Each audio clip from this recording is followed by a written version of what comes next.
ఒక్కటే దేవుని సంఘానికి పరిచారకులమై ఉన్నాం. మన రకరకాల సంఘాలు కాదు, మనమందరం ఒకటే సంఘమై ఉన్నాం. ఎందుకంటే దేవుడికి చర్చలు లేవండి, దేవుడికి చర్చ ఒకటే ఉన్నది. నేను నమ్మి పరిచయం చేస్తూ ఉన్నాను. Praise the Lord. మరి నేరుగా మన వాక్య భాగానికి వెళ్దాం. అయిపోయిన తర్వాత మనం కొద్దిసేపు మాట్లాడుకుందాం. మన ప్రభు చిత్తం అయితే ఒక చిన్న లేఖన భాగం తీసుకుందాం. Psalms 133 from verse 1. 133వ కీర్తన మొదటి వచనం చదువుకుందాం.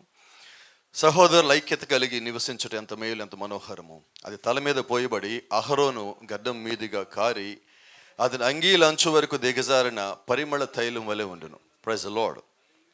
సియోను కొండల మీదకి దిగవచ్చు హెర్మోను మంచు వలె నుండును. ఆశీర్వాదము శాశ్వత జీవమును అచ్చట నుండవలని యెహోవా సెలవిచ్చున్నాడు. ఆమేన్.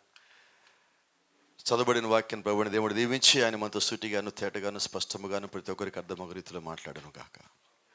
ఆమేన్.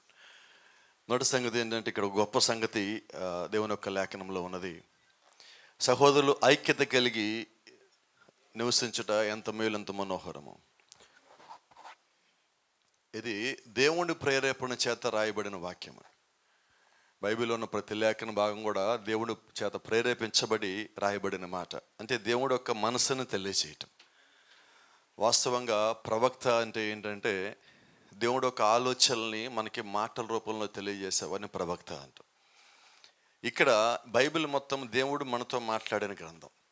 ఈ మాట్లాడిన గ్రంథం ఏం తెలియజేస్తా అంటే, దేవుని మనసు మనకు తెలియజేస్తున్నది. దేవుడు ఏం ఆశిస్తున్నాడంటే, సేవకులు కానీ విశ్వాసులు కానీ అందరూ ఐక్యత కలిగి ఉండాలని దేవుడు ఆశిస్తూ ఉన్నాడు.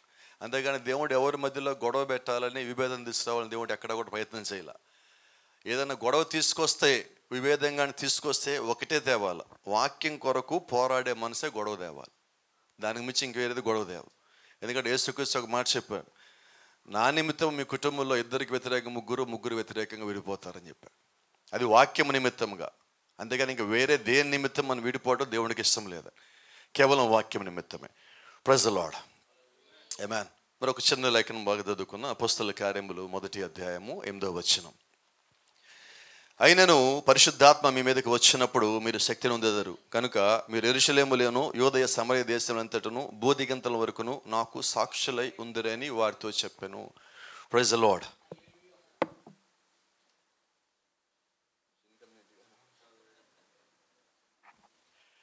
ఏమి లేదు, మన దేశం వెళ్ళి వచ్చాను, అక్కడ అలవాటు అయిపోయింది రోజు చేసుకోవటం అలాగా. కానీ ఇక్కడ కష్టంగా ఉంది మన వాతావరణానికి. Praise the Lord. ఇక్కడ ఒక చిన్న మాట ఉంది, చిన్నది కాదు, శక్తివంతమైన మాట. దేవుడు అపోస్తలులను ప్రేరేపించి రాయించుచున్నాడు. అయినను పరిశుద్ధాత్మ మీ మీదకి వచ్చినప్పుడు మీరు శక్తి నొందెదరు కనుక మీరు యెరూషలేములోను యూదయ సమరయ దేశమంతటను భూదిగంతల వరకును నాకు సాక్షులై ఉందురు. ఇది పూర్తిగా పరిచయ నిమిత్తం ఉండే వాళ్ళ నిమిత్తం మాట్లాడిన మాట. ఎప్పుడు మనము ఆయనకి సాక్షులమై ఉంటామని లేఖనం సెలవిస్తూ ఉండదంటే, ఆయన ఒక ఆత్మని మనం పొందుకున్న తర్వాత. 2 రకాలది ఉన్నది ఇక్కడ. ఒకటి, వాక్యం నాకు తెలుసు అన్నది. 2, దేవుడు యొక్క ఆత్మ కింద నేను ఉన్నాను అనేది ఒకటి. చాలాసార్లు మనము వాక్యం తెలిసి పొరపాటు పడతామండి, జ్ఞానంతో మనం పొరపాటు పడతామండి. కానీ పరిశుద్ధాత్మ ఎప్పుడు కూడా పొరపాటు పడదు. ఆమె చెప్పేవాళ్ళు వచ్చారు ఎవరన్నా? సంతోషం అండి.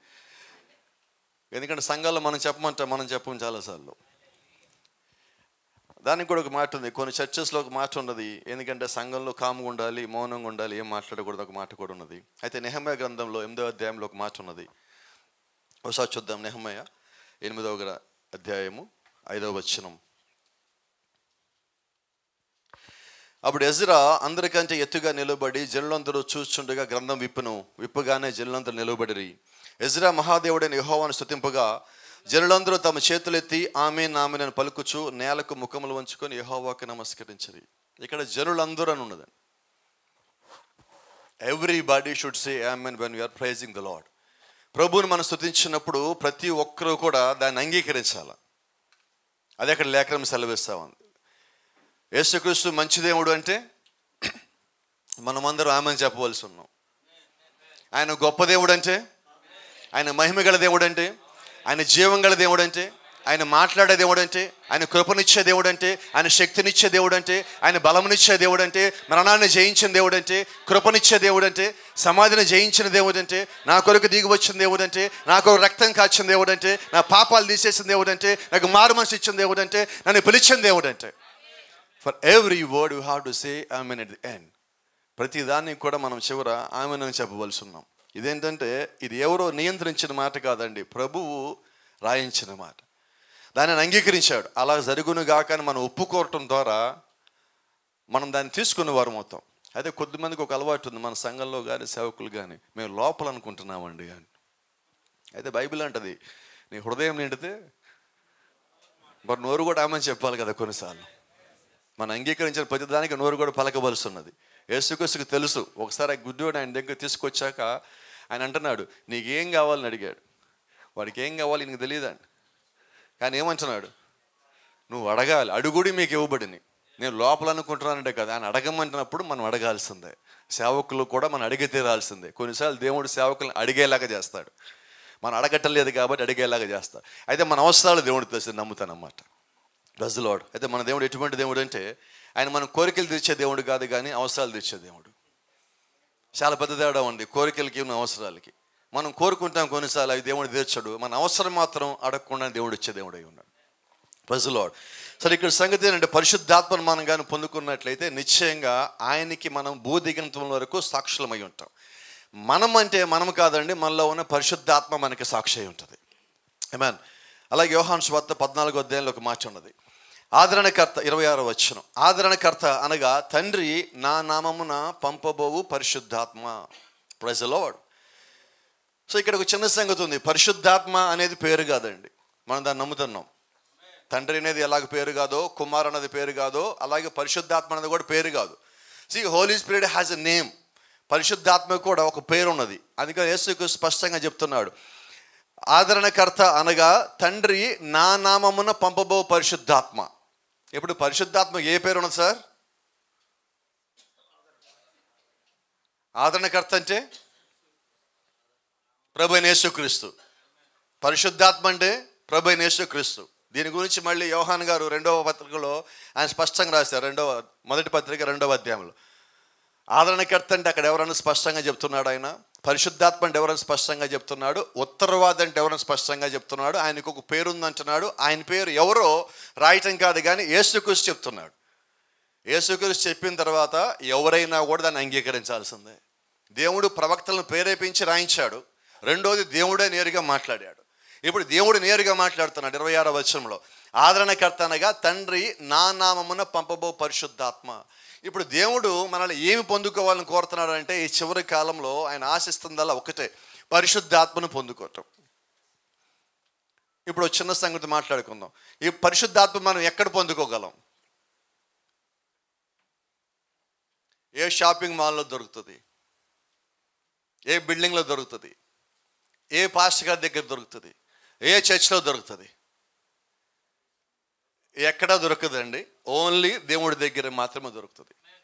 భూమి మీద ఏ ఒక్కరు కూడా, ఏ అపోస్తలుడు కానీ, ప్రవక్త కానీ, ఉపదేశకుడు కానీ, కాపుర కానీ, సువార్థికుడు కానీ పరిశుద్ధాత్మని ఇవ్వలేరు. ఇచ్చేవాడు దేవుడు ఒక్కడే. దేవుడికి మనం లోబడినప్పుడు మాత్రమే దేవుని యొక్క ఆత్మను మనం పొందుకోగలం. Praise the Lord. కొంచెం ముందుకు వెళ్దాం.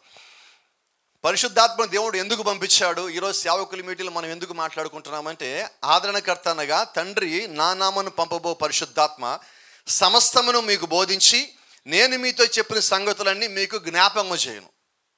Praise the Lord. మనందరికీ వాక్యం తెలుసు కదండి, మళ్ళా జ్ఞాపకం చేయటం ఏంటి? బైబిల్ చదివాం, చాలా వరకు గుర్తుపెట్టుకున్నాం, కొంత బట్టి పట్టాం, కొంత గుర్తుపెట్టుకున్నాం. కానీ ఏదో రకంగా మొత్తానికి అయితే బైబిల్ మనకు తెలుసు. ఏ రిఫరెన్స్ చెప్పినా సగం వాక్యం చెప్తే మిగతా సగం దాదాపు చెప్పగలుగుతున్నాం. సో దేవుని కృప కావచ్చు, మన శక్తి కావచ్చు, మన జ్ఞానం కావచ్చు, ఏదో రీతిగా మొత్తానికి అయితే మన దగ్గరికి వాక్యము వచ్చినది. అయితే ఇక్కడ దేవుడు చెప్తున్న మాట ఏంటంటే, పరిశుద్ధాత్మ సమస్తను మీకు బోధించి నేను మీతో చెప్పిన సంగతులన్నిటిని మీకు జ్ఞాపకం చేయను. So there is a purpose of sending Holy Spirit. పరిశుద్ధాత్మను దేవుడు పంపించడానికి దేవుడు ఒక ఉద్దేశం కలిగి ఉన్నాడు. ఏంటి ఆ ఉద్దేశం? మనకి జ్ఞాపకం చేయటం. ఏం జ్ఞాపకం చేయాలి? ఒక చిన్న సంగతి, పాత నిబంధనలోకి వెళ్తే, పాత నిబంధనలో యోబుతో దేవుడు మాట్లాడుతా, నేను భూమికి పునాదులు వేసినప్పుడు యోబు నీవు ఎక్కడున్నావు? ఇప్పుడు యోబు గారు ఏం సమాధానం చెప్పారు?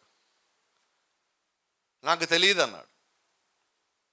అంటే ఇక్కడ దేవుడు ఏమన్నాడంటే, నువ్వు భూమికి పునాదులు వేసినప్పుడు ఉన్నావు, అయితే నువ్వు ఎక్కడున్నావో చెప్పు అంటున్నాడు. ఎక్కడున్నాడన్న సంగతి యోబు భూమి మీదకి వచ్చాక మర్చిపోయాడు. ఇప్పుడు దేవుడు జ్ఞాపకం చేస్తున్నాడు. ఆయన చెప్తున్నాడు, పరలోక రాజ్యంలో దేవుని కుమారులు జై జయధ్వానాలు చేస్తా, నువ్వు అక్కడ ఉన్నావు. సో ఇప్పుడు యోబు ఎక్కడున్నాడో దేవుడు జ్ఞాపకం చేశాక యోబు జ్ఞాపకం వచ్చింది.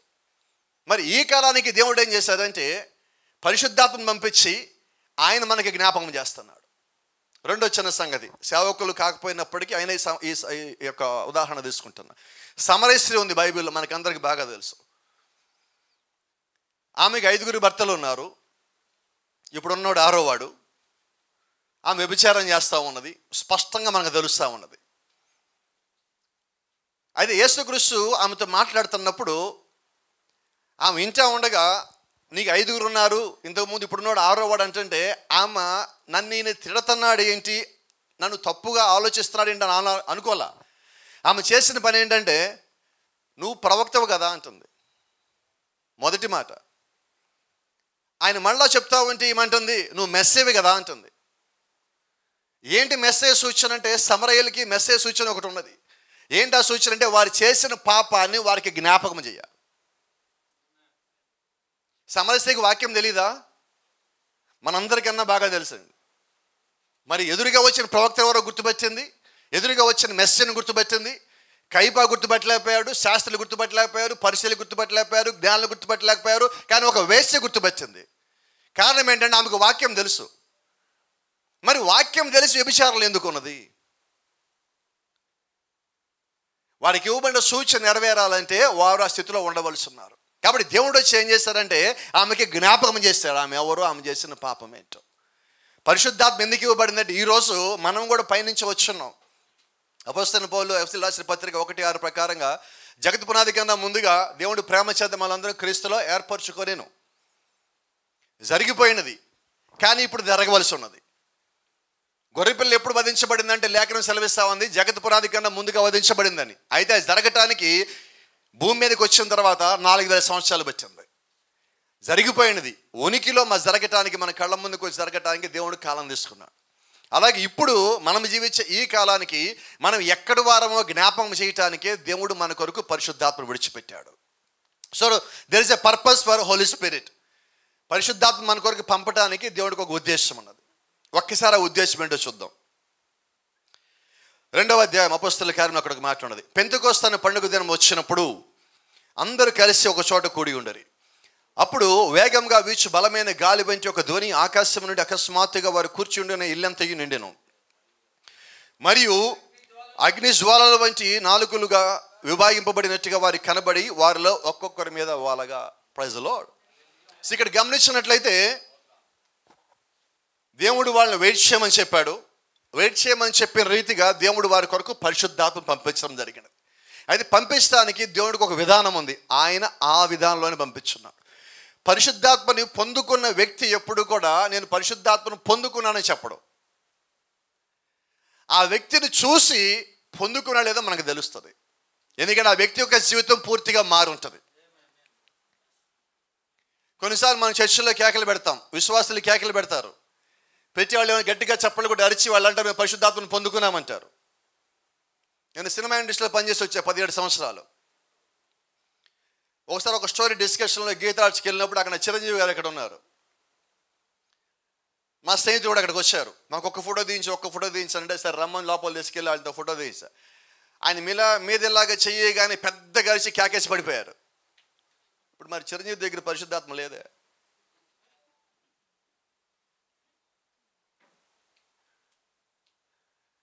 అది హోలీ స్పిరిట్ కాదండి, అది అభిమానము, ఉద్రేకము. ఈరోజు సేవకులకి ఎక్కడ అభిమానాలు ఉండకూడదండి, విశ్వాసంగా ఉండాలి. నాకు తెలిసినంత వరకు అభిమానులు ఉండరు మనకి, కేవలం విశ్వాసాలు మాత్రమే. Praise the Lord. దేవుని నామానికి మహిమ కలుగును గాక. గమనించినట్లయితే ఆ వ్యక్తిని, కింద పడ్డ వ్యక్తిని తీసుకొని మోసుకొని పోయారు. ఏంటి సంగతి అంటే ఉద్రేకం ఎప్పుడు కూడా మనకి స్వస్థత ఇవ్వదు. ఇక్కడ చిన్న సంగతి చెప్తానండి. పరిశుద్ధాత్మ పొందుకున్నప్పుడు కూడా అలాగే కార్యాలు జరుగుతాయి. అయితే తేడా వల్ల ఏంటంటే చిన్నదే తేడా ఉన్నది. ఉద్రేకము వచ్చిపోతుంది, ఉజ్జీవం అయితే వచ్చి నిలిచిపోతుంది. ఈ రెండింటికి తేడా ఉన్నది. ఆ కాసేపు కేకలేస్తాం, అరుస్తాం, కేకలేస్తాం, బయటికి వెళ్ళి వ్యభిచారం అలాగే ఉంటుంది, దొంగతనం అలాగే ఉంటుంది, సిగరెట్లు అలాగే ఉంటుంది, అబద్ధం అలాగే ఉంటుంది, మోసం అలాగే ఉంటుంది, అన్నీ అలాగే ఉంటాయి. ఇది పరిశుద్ధాత్మ పొందుకున్నట్టు అని నేను అంటాను, కాదన్నట్టు. ఎందుకంటే లేఖనం సెలవిచ్చాను, భూదిగంతం వరకు మీరు నాకు సాక్షులై ఉంటారు. ఎక్కడికి వెళ్ళినా మీరు సాక్ష్యం ఒకేలాగా ఉంటుంది. మీరు గుంటూరులో ఉన్నదే సాక్ష్యం, అమెరికాలో ఉన్నా, టాంజానియాలో ఉన్నా, ఏ దేశం పోయినా మీ సాక్ష్యం అలాగే ఉంటుంది. మీ ముందు ఎన్నున్నా దేవుడు చెప్పినవి మనం ఎన్నుకోగలం, అన్నీ ఎన్నుకోలేమండి. సేవకుని యొక్క జీవితంలో ఒక చిన్న మాట చెప్తానండి. 3 సంగతులు ఉంటాయి ప్రాముఖ్యమైనవి. స్త్రీ,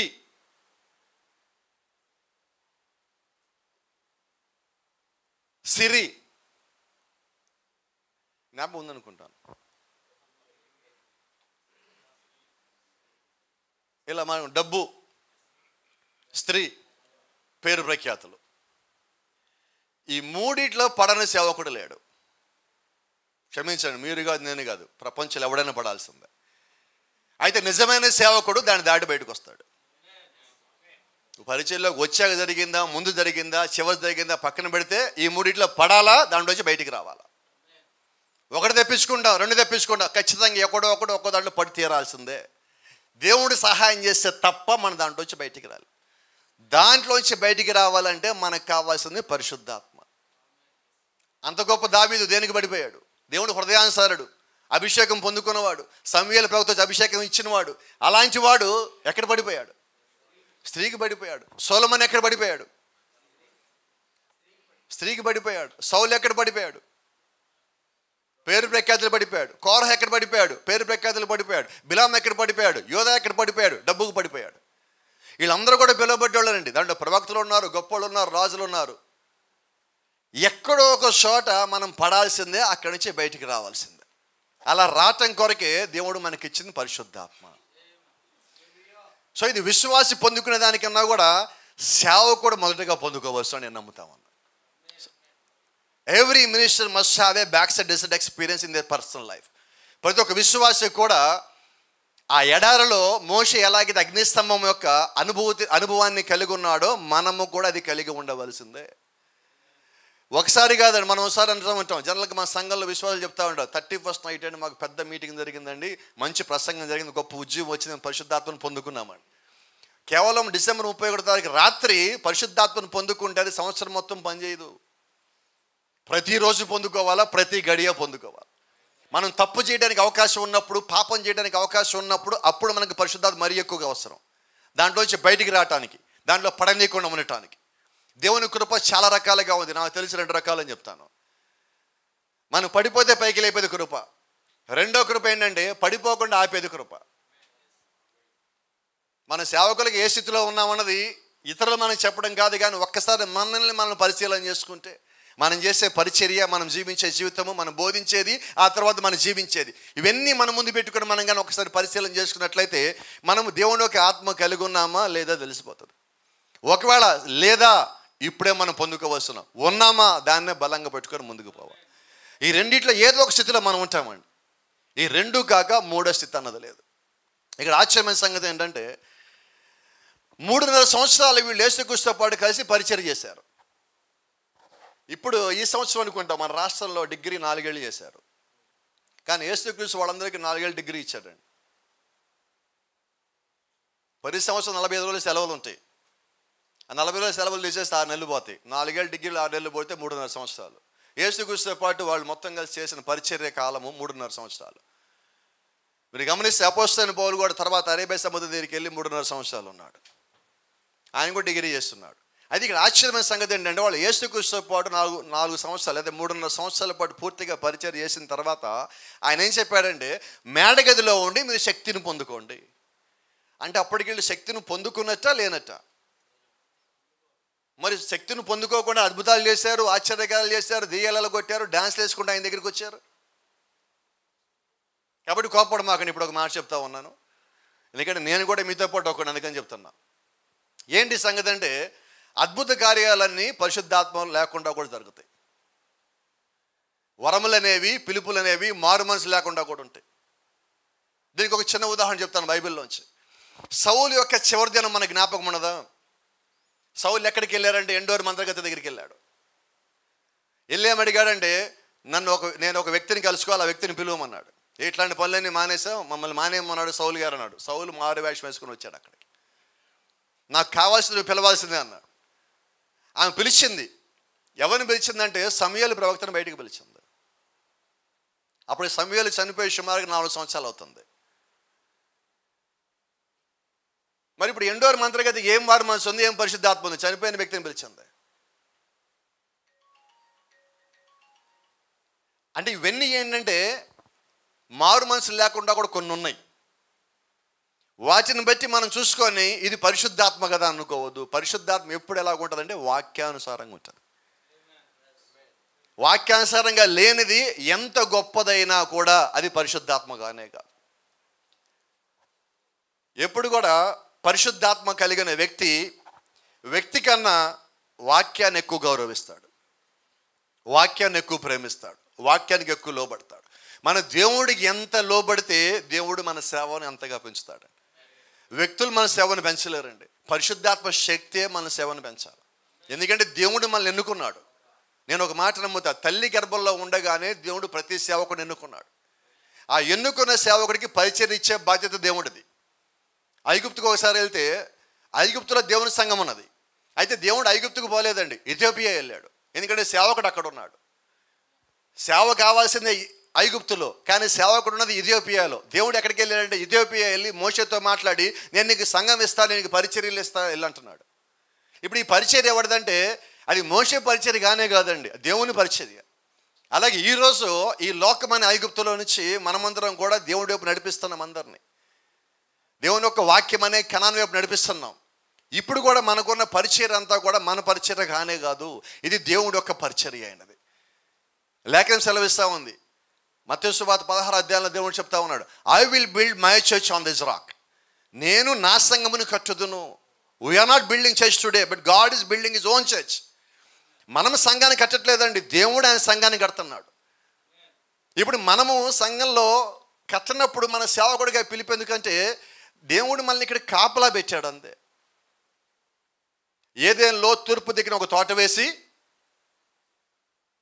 దేవుడు ఆదాముని అక్కడ కాపలా పెట్టాడు. ఆ తోట అంతా ఆదాముదే, కానీ తోటకి ఓనర్ ఆదాము కాదండి, ఓనర్ ప్రభు అయిన దేవుడు. కానీ పని అంతా ఎవరిది? ఆదాముది. అయితే ఆదాముకి అన్నీ లోబడాల. ఇప్పుడు అలాగే దేవుడు ఏం చేశాడంటే సంఘం ఆయనది, సంఘంలో సేవకుడిని పెట్టాడు, సేవకుడికి సంఘం అంతా లోబడాలి. ఒకసారి ఒక సేవకుడు ఇలా చెప్పడం నాకు జ్ఞాపకం ఉన్నది. సంఘంలో నీ కాపరి కన్నా ఎక్కువ ప్రత్యక్షత ఉందనుకుంటే నువ్వు సంఘంలో నుంచి బయటికి వెళ్ళిపోన్నాడు. ఎందుకంటే కాపరి కన్నా ప్రత్యక్ష దేవుడు సంఘంలో ఎవరికి ఇవ్వడు. నా కాపరి కన్నా ఎక్కువ ప్రత్యక్షత ఉందంటే నువ్వు బయటికి వెళ్ళిపోమన్నాడు. ఎందుకంటే నువ్వు లోపల ఉండి సంఘాన్ని చీలుస్తావు. ఇంకో చిన్న మాట, మనం ఒకసారి దీవించేటప్పుడు 30 దంతులు కానీ 60 దంతులు కానీ 100 దంతులు కానీ అంటుంటాం. అది ఒక్కళ్ళది కాదు, ముగ్గురు ఆశీర్వాదం. అది 30 దంతులు అంటే ఎవరంటే వాక్యం మొత్తం ప్రకటించినప్పుడు విశ్వాసి సంఘంలో 30% తీసుకుంటాడు. మీరు 100 ఇచ్చిన వాళ్ళు 30 తీసుకుంటారు. రెండోది సేవకులు, 5 రకాల పరిచయంలో ఉన్న సేవకులు, అపోస్తలు కానీ, ప్రవక్తలు కానీ, సువార్థికులు కానీ, ఉపదేశకులు కానీ, కాపర్లు కానీ, ఎవరైనప్పటికీ 5 రకాల పరిచయంలో ఉన్న వాళ్ళందరూ భూమి మీద అందరూ. వీళ్ళకి వాక్యంలో 100% ఇస్తే వాళ్ళు తీసుకుంది 60.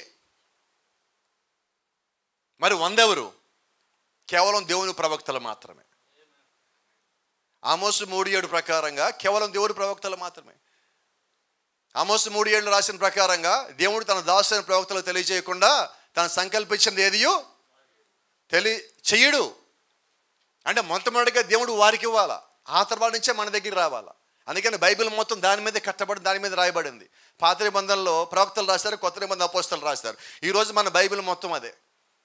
ఈరోజు చాలామంది ఒక అడుగు ముందుకేసేసారు. కొద్దిమంది సేవకులు కొన్ని ప్రాంతాలు అయితే అంటున్నారు అపోస్తలుకి ఏమీ తెలియదు అంటున్నారు. అపోస్తలుకి ఏం తెలియకపోతే మనం ఏ బోధలో ఉన్నాం ఇంతకీ?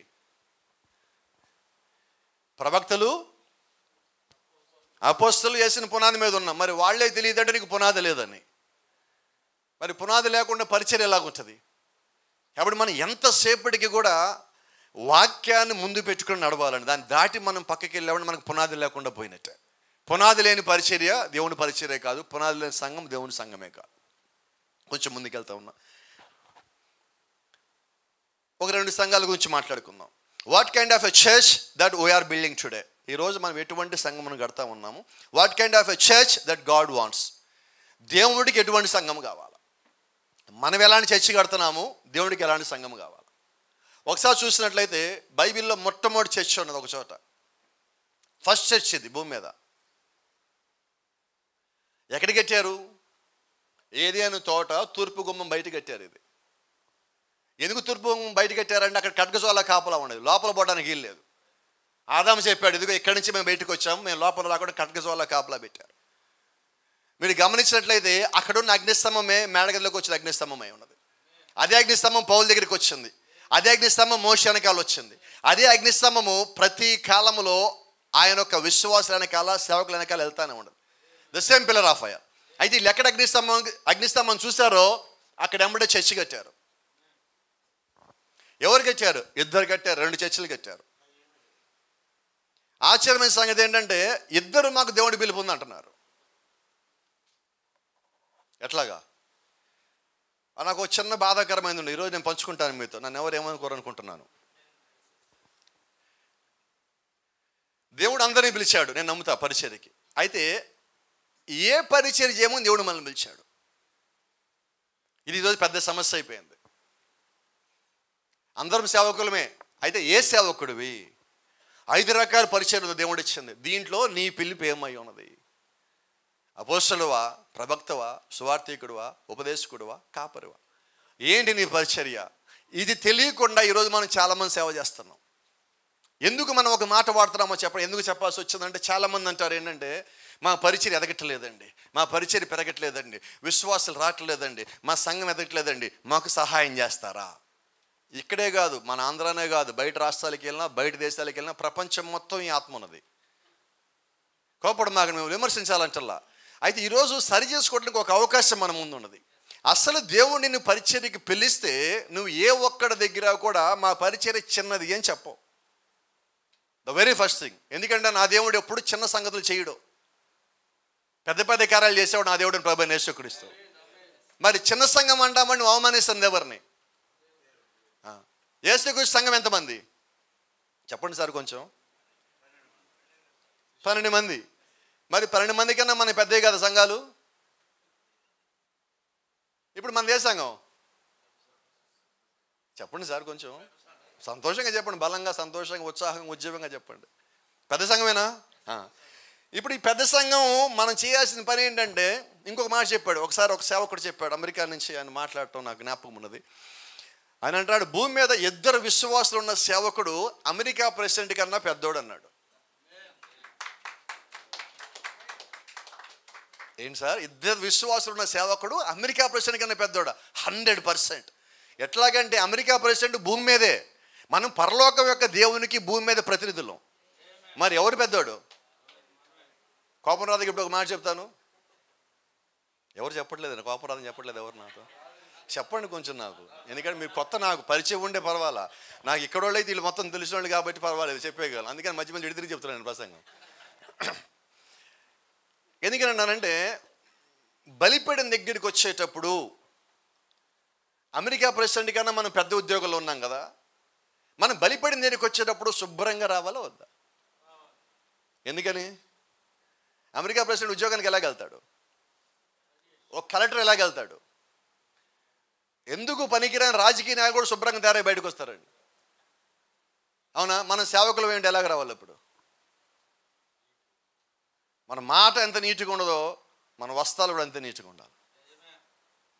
ఇది దేవుని పరిచయం మనం చేస్తున్నాం. ఏదోలే అనేది కాదండి మనం చేసేది. ఏదో పరిచయం గానే కాదు, ప్రభువైన యేసుక్రీస్తు పరిచయం మనం చేస్తున్నాం ఈరోజు. ఏదోలే గాలివాటంగా మనం రాలేదండి, పిలవబడి ఇక్కడికి వచ్చున్నాం. అనేక వందల వేల లక్షల కోట్ల మంది మధ్యలో దేవుడు ప్రత్యేకించి ఎన్నుకొని పిలవబడిన సేవకులమైనాం ఈరోజు భూమి మీద. మనం నువ్వు ప్రత్యేకించబడిన వారు అయి ఉన్నావు. అనేక విషయాలు నువ్వు ఒక త్యాగం కలిగి ఉన్నావు, ఒక బలము కలిగి ఉన్నావు, ఒక దీవెన కలిగి ఉన్నావు, ఒక ఆశీర్వాదం కలిగి ఉన్నావు. అనేక విషయాలు నువ్వు నెట్టేసి పక్కకు వచ్చి ఈరోజు నువ్వు సేవ చేస్తున్నావు. ఇది చిన్న విషయం గానే కాదు. అనేక మంది సేవ చేయాలని తలంపు కలిగి ఉన్నారు. అయితే దేవుడు ఏం చేశాడంటే కొంతమందికి పుట్టుకతో సేవ లేకుండా చేశాడు. కరెక్ట్గా గమనిస్తే యాకోబుకి సేవ పరిచర్య ఉందా, ఏశావుకు ఉందా? క్వాలిటీస్ మొత్తంగా చూస్తే ఏశావుకే ఉన్నది. కానీ దేవుడు ఎవరిని ఎన్నుకున్నాడంటే యాకోబుని ఎన్నుకున్నాడు. ఏశావుకి పుట్టుకతోనే పరిచయం లేదు దేవుడి దృష్టిలో. ఎంత పరిచయం చేసినా ఆ పరిచయం ఏశావుది ఎదగదు. ఈరోజు కూడా అంతే.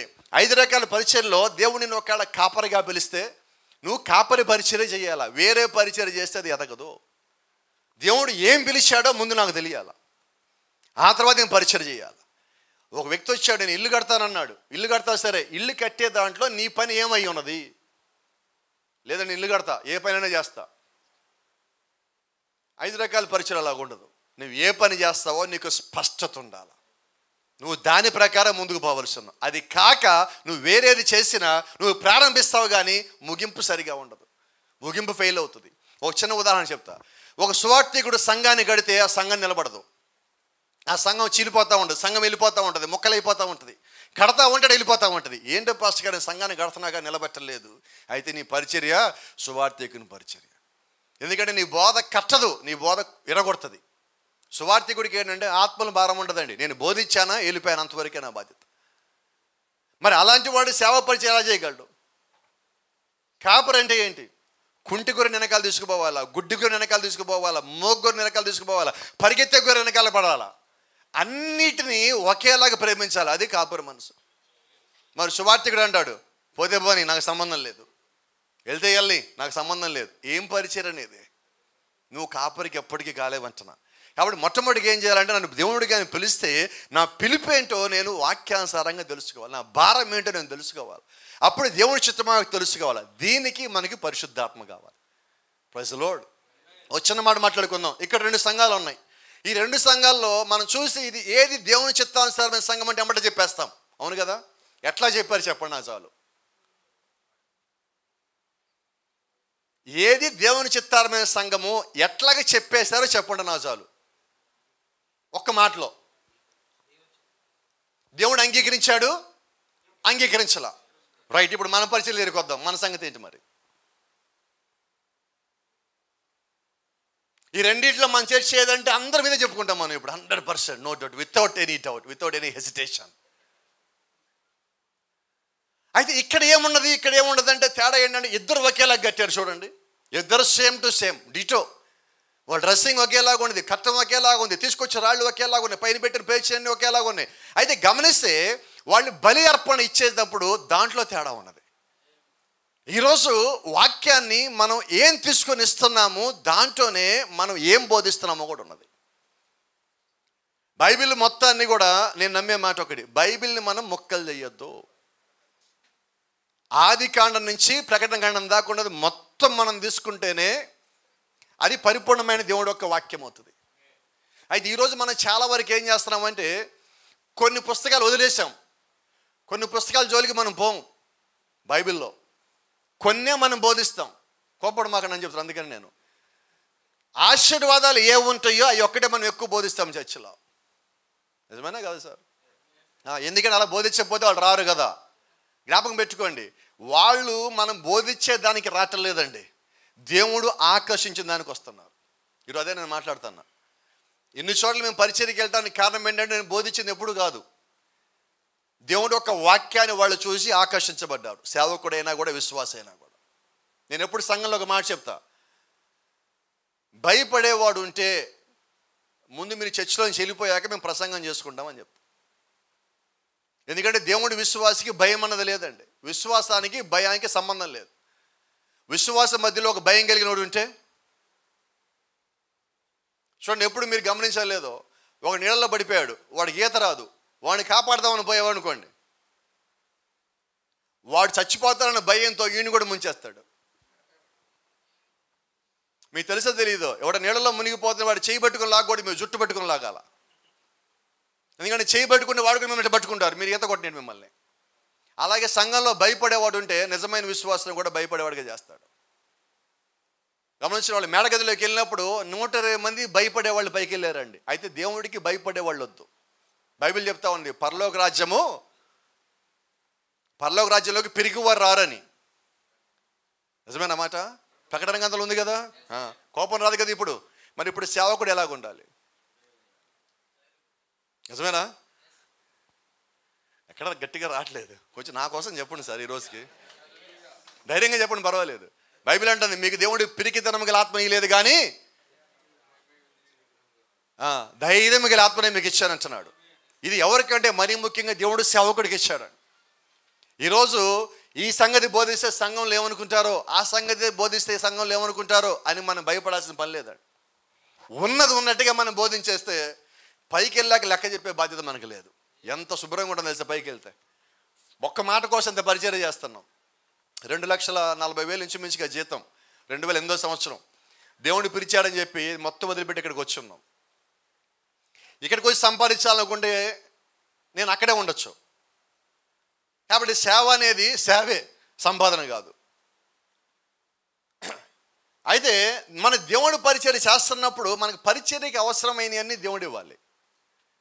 నేను అడిగినా అడగకపోయినా ఆయనకు ఇవ్వాలండి.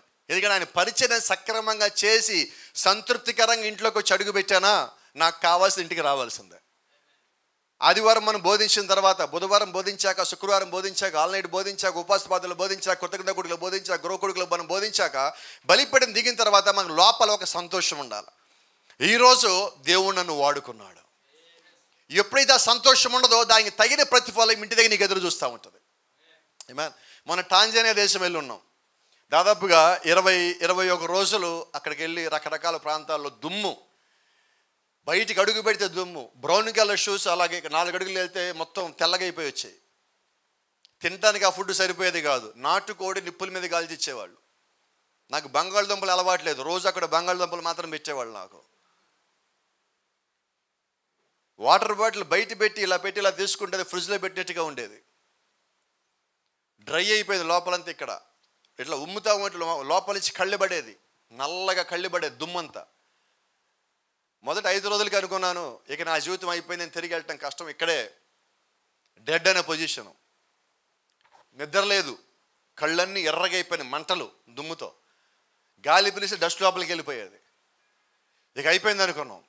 కానీ ఒక మాట నమ్మ, పిలిచింది దేవుడు అయితే నన్ను తిరిగి క్షేమంగా తీసుకెళ్ళేది దేవుడే. పరిచయం పూజ చేద్దాం, పోతే పోతాం, ఎలాగని పోతే ఖచ్చితంగా పరలోకం పోతాం. ఆయన పరిచయంలో పోతే గ్యారంటీకి పరలోకం వెళ్తాం.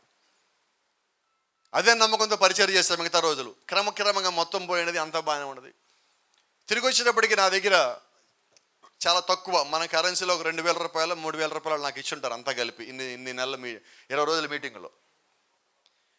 అది దాదాపుగా అందరికీ పంచడమే జరిగింది. మీరు కూడా ఉన్నారు, ఎక్కడ మోషే గారు ఇక్కడే ఉన్నారా? ఆ రోజు రాత్రి అందరం కూర్చొని మేము డబ్బులు పంచుకోవడం జరిగినది. సేవకులందరూ నాతో పాటు వాళ్ళందరికీ ఇవ్వడం జరిగినది. అవి జ్ఞాపకార్థంగా.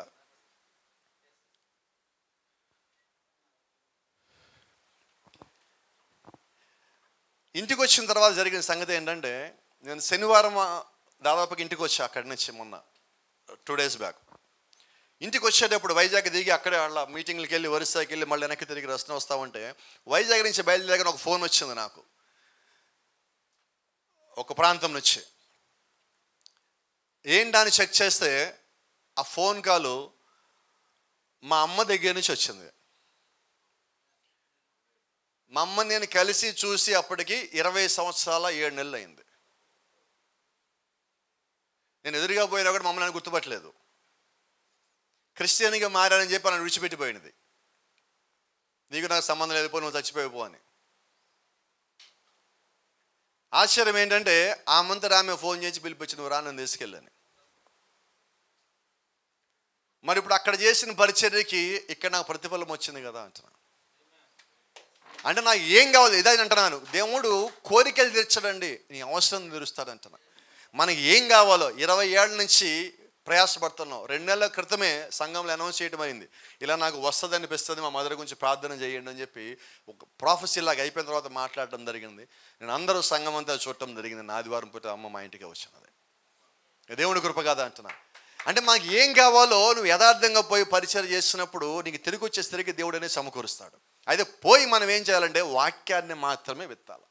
నా ఆలోచన అక్కడ విత్తద్దు, నా జ్ఞానం అక్కడ విత్తద్దు, నాకు తెలిసింది అక్కడ విత్తద్దు, దేవుడు నాకు బయలుపరిచింది మాత్రమే విత్తాలి. ఈ రెండు చర్చల తేడా ఇదే. నాకు తెలిసింది తెచ్చిపెట్టాను నువ్వు తీసుకో అంటున్నాడు అక్కడ. కాదండి, వాక్యానుసారంగా కూడా తెచ్చి ఇక్కడ పెట్టాడు. ఈ రెండు చర్చలు యాక్సెప్ట్ చేయడానికి కారణం ఇదే. దేవుడు ఏది యాక్సెప్ట్ చేశాడు, ఏది రిజెక్ట్ చేశాడు, కారణం ఏంటంటే దేవుడు చిత్తానుసారంగా. ఒక చిన్న విషయం మీకు చెప్తాను, ఒక్క నిమిషం ఎక్కువసేపు ఉండను ఇక్కడ.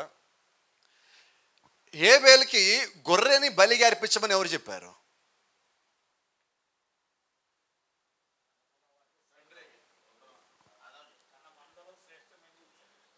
హేబెలుకి గొర్రె బలి అర్పించమని ఎవరు చెప్పారు?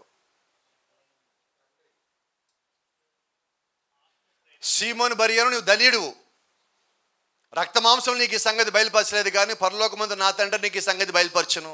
ఇప్పుడు హేబెలుకి బయలుపరిచింది ఎవరు? ఎలాగ హేబెలుకి అర్థమైంది తెలుసా? కొంచెం మన లోపలికి వెళ్ళినట్టయితే, బైబిల్కి ఒక అడుగు లోపలికి వెళ్ళినట్టయితే, అక్కడ దేవుడు ఏదైనా తోటలో ఆదాము అవ్వలను బయట పంపించేటప్పుడు వాళ్ళకి చర్మపు చొక్కాలు చేయించాడు. The first tailor in the బైబిల్లో మొట్టమొదటి టైలర్ మోషే గారు ఆయనండి. మొట్టమొదటి టైలర్ ఆయన ఏం చేశారంటే కరెక్ట్ కొలతలు తీసుకొని ఆదాముకి అవ్వకి బట్టలు కుట్టించాడు, చర్మపు చొక్కాయలు. బైబిల్ చెప్తా ఉన్నది. అయితే అక్కడ మీరు గమనించాల్సిన సంగతి ఏంటంటే, ఏ చర్మం అంటే గొర్రె చర్మం అది. మరి గొర్రె చర్మం తీస్తే గొర్రె ఏమవుతుంది? అవునా? అంటే ఆదాము అవ్వల కోసం ఇప్పుడు దేవుడు ఏం చేసినట్టు? ఇప్పుడు హేబెలుకి ఎవరు బయలుపరిచారు?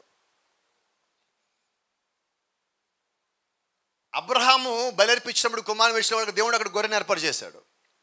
మీరు ఎక్కడికి వెళ్ళినా ఇప్పుడు మన కొరకు కూడా అర్పించబడి అదే గొర్రె, ప్రభువైన యేసుక్రీస్తు. కారణం ఏంటంటే పాపము చేసిన దాని నిమిత్తము పాపము చెయ్యలేంది ఒకటి చచ్చిపోవాలి. ఇంకా ఆశ్చర్యం ఏంటంటే బైబిల్ మొత్తంలో దేవుడు ఎందుకని మనల్ని గొర్రెలతో పోలుస్తాడంటే, గొర్రె నిస్సహాయురాలు, దానికి తప్పించుకోవడం తెలియదు, పారిపోవడం తెలియదు, దాని జీవితకాలం మొత్తం ఎప్పుడు ఇంకో దాని ఆధారపడమని దానికి తెలుసు, మార్గం ఏంటో కూడా దానికి తెలియదు. అటువంటి గొర్రె. రెండోది, కొన్నిసార్లు మనం వింటూ ఉంటాం, విశ్వాసులు సంఘంలో తిరగబడ్డారండి, విశ్వాసుల సంఘాన్ని చేర్చారండి, తిరగబడ్డారండి, అలాగన్నారండి, ఇలాగన్నారండి. అది ఆశ్చర్యం ఏంటంటే గొర్రె ఎప్పుడు తిరగబడదు. గొర్రె ఎప్పుడు తిరగబడదండి. తిరగబడేవాడు గొర్రెవాడు. కానీ గొర్రె ఒక్కసారి తిరగబడుతుంది. ఎప్పుడు తిరగబడుతుంది అంటే పిచ్చి తీగలు తిన్నప్పుడు తిరగబడుతుంది. అంటే వాడు వినకూడదు, తినకూడదు, పోకూడని స్థలానికి ఎక్కడ పోయినప్పుడు తిన్నప్పుడు అప్పుడు తిరగబడతాడు. అప్పుడు వాడికి కాపరి ఎవరో తెలియదు, విశ్వాసం ఎవరో, అప్పుడు తిరగబడతాడు. మామూలుగా తిరగబడే ప్రసక్తి లేదు. ఎప్పుడు గొర్రె స్వభావం ఏంటంటే లోబడే స్వభావమే. దేవుడికి లోబడేవాడు కావాలి, విశ్వాసి దేవుడికి లోబడేవాడు లాగా ఉండాలి. సేవకుడు దేవుడికి లోబడితే విశ్వాసి సేవకుడికి లోబడతాడు. ఆశ్చర్యం, బైబిల్లో దావీదు చెప్తాడు ఆ మాట దాని గురించి. యెహోవా నా కాపరి అంటాడు. దావీదు కాపరి, కానీ యెహోవా నా కాపరి అంటున్నాడు. ఇప్పుడు గమనిస్తే యెహోవాకి దావీదు ఎలాగో గొర్రెలు కూడా అలాగే. మరి అదే నిజమైతే ఇప్పుడు మనం సంఘానికి కాపరి అయితే మనము దేవుని దృష్టిలో విశ్వాసే. మన సంఘం ఎలాంటి విశ్వాసం ఉన్నదో విశ్వాసులో మనము కూడా దేవుని దగ్గర విశ్వాసులు అయి ఉన్నాం. కాబట్టి ఎప్పుడైతే దేవుడికి మనం అలాగే లోబడతామో దేవుడు నిశ్చయంగా మనల్ని కాదు మన సంఘాన్ని కూడా దీవించేవాడు అయి ఉంటాడు. Praise the Lord. ఇక్కడ చేసింది అదే. తన తండ్రి అయిన ఆదాము నిమిత్తము దేవుడు వధించిన గొర్రెని జ్ఞాపకం చేసుకొని హేబెలు తీసుకొచ్చి బలి. ఎందుకు దేవుడు అంగీకరించాడు? పాపము భూమి మీదకి వచ్చింది, హేబెలు బయటకు వచ్చింది, కయీను భూమి మీదకి బయటకు వచ్చింది. ఇద్దరు పాపం నుంచి వచ్చారు. ఎందుకంటే బైబిల్ ప్రకారంగా మాట్లాడినట్లయితే ఈరోజు మనమందరము స్త్రీ పురుషుల కలయిక ద్వారా భూమి మీదకి రావాల్సిన వ్యక్తులం కాదండి, వాక్యం ద్వారా రావాల్సిన వ్యక్తులం అయి ఉన్నాం. అటువంటి స్థితి నుంచి ఈరోజు జంతు క్రమంలో మన భూమి మీదకి వచ్చి ఉన్నాం. అందుకే దావీదు అంటాడు కదా, పుట్టుకతోనే నా తల్లి గర్భంలోనే పాపాలు రూపించబడి ఉన్నా. తల్లి తండ్రి మ్యారేజ్ చేసుకుంది కరెక్టే, వాళ్ళు వాక్యానుసారంగా వివాహం చేసుకున్నారు. మరి నేను పాపం ఎలాగొచ్చాను? కోరికల ద్వారా మన భూమి మీదకి రావాల్సిన వాళ్ళం కాదండి, వాక్య క్రమంలో మన భూమి మీదకి రావాల్సిన వారు. అలాగ వచ్చినప్పుడే అది పరిపూర్ణమవుతుంది. మనం అలాగ రాలేదు కాబట్టి మనం మళ్ళా బాప్టిజం పొందుతున్నాం. మళ్ళా మనం తిరిగి జన్మించాలంటున్నాం. ఎందుకు తిరిగి జన్మించాలి? మొదటి పుట్టిన పుట్టిక సరైనది కాదు కాబట్టి. ఈరోజు మనం ఏం చేసామండి, కోపడం మాకు మళ్ళీ ఈరోజు కోపం వస్తాము చెప్తే నాకేం ఆగట్లేదు, అన్నీ వచ్చేస్తున్నాయి. పెళ్ళికి మనం బాప్టిజం ఇస్తున్నాం. పెళ్లి బాప్టిజం లేదు కదా సార్ బైబిల్లో ఎక్కడ? మారు మనసు నిమిత్తమైన బాప్టిజము, పాపక్షమాపణ నిమిత్తమైన బాప్టిజము. మారు మనసు పొందాలా, ఆ తర్వాత పాపాలు క్షమించబడాలా, అప్పుడు మనం బాప్టిజం పొందాలా. ఇది మనం బాప్టిజం పొందాలని కావాల్సింది. కానీ ఈరోజు ఏమంటున్నావు, నీ పెళ్లి చేయాలని బాప్టిజం తీసుకోవాలా, తీసుకుంటే పెళ్లి చేస్తా. ఇప్పుడు ఇది దేవుడి వాక్యానుసారమా కాదా అంటే ఖచ్చితంగా కాదండి, వితౌట్ ఎనీ డౌట్. మనం కూడా పూర్తిగా లోబడాలండి వాక్యానికి. వాళ్ళు ఏదో రకంగా బాప్టిజం ఇవ్వాలనుకోవద్దండి. వాక్యానుసారంగా వాడు బాప్టిజం పొందితేనే వాడు జీవించగలుగుతాడు. వాడు వాక్యానుసారంగా లేకుండా మనం బలవంతం చేసి బాప్టిజం ఇచ్చామా, రేపు పొద్దున మనమే పోయి మళ్ళీ లెక్కప్ప చెప్పాలి. అది బహు కష్టంగా ఉంటుంది. ఇది ఈజీ కదా వాక్యానుసారంగా వెళ్ళిపోతే. కాకపోతే వాళ్ళకి మనకి చెప్పాలా, హెచ్చరించాలి. అది మాత్రం చేయాల్సిందే. నువ్వు పొందవలసి ఉన్నావు, ఖచ్చితంగా తీసుకోవలసి ఉన్నావు. నువ్వు రక్షణ లేకపోయినప్పుడు వివాహానికి నువ్వేం పనికొస్తావు? అంతే కదా. నువ్వు దేవుడిని నమ్మనోడివి, స్త్రీ కానీ పురుషుడు కానీ మీ ఇద్దరు దేవుడిని నమ్మలా, వాక్యాన్ని నమ్మలా. వాక్యాన్ని నమ్మని మీకు సేవకుడి ద్వారా పెళ్ళేందుకు అసలు? అంతే కదా సార్, కరెక్ట్గా చెప్తున్నాను. నువ్వు వాక్యానికే లోబడాలా, ఇంతకాలం సంఘంలో ఉండి సేవకుడికి లోబడాలా, ఇంతకాలం చదివిన బైబిల్కి లోబడాలా. రేపు పొద్దున వివాహం చేసుకుని భర్తకెట్ట లోబడతావు? ఖచ్చితంగా లోబడవు. నీకెందుకు అప్పుడు? కాబట్టి మనం ఎంతసేపటికి వాళ్ళని ఏం చేయాలంటే లేఖనం మాత్రమే చెప్పాలి. వాళ్ళు విన్నప్పటికీ.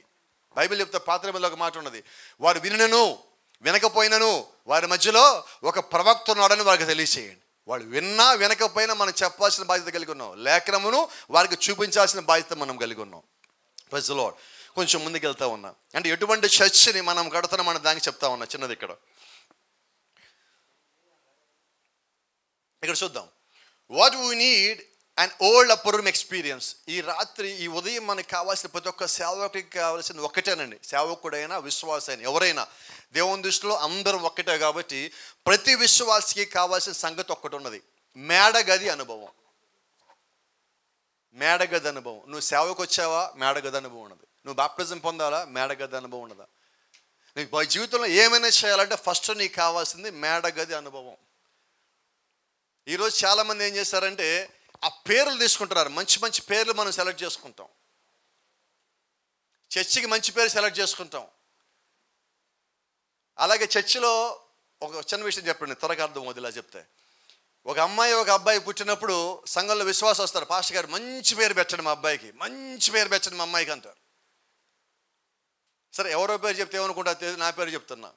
ఒకడు ఆ పిల్లోడికి పౌలు అని పేరు పెట్టాడు. అవునా, చాలా మంచి పాస్టర్ గారు, పౌలు అని చూడ వాళ్ళు మా వాడంటారు. రైట్.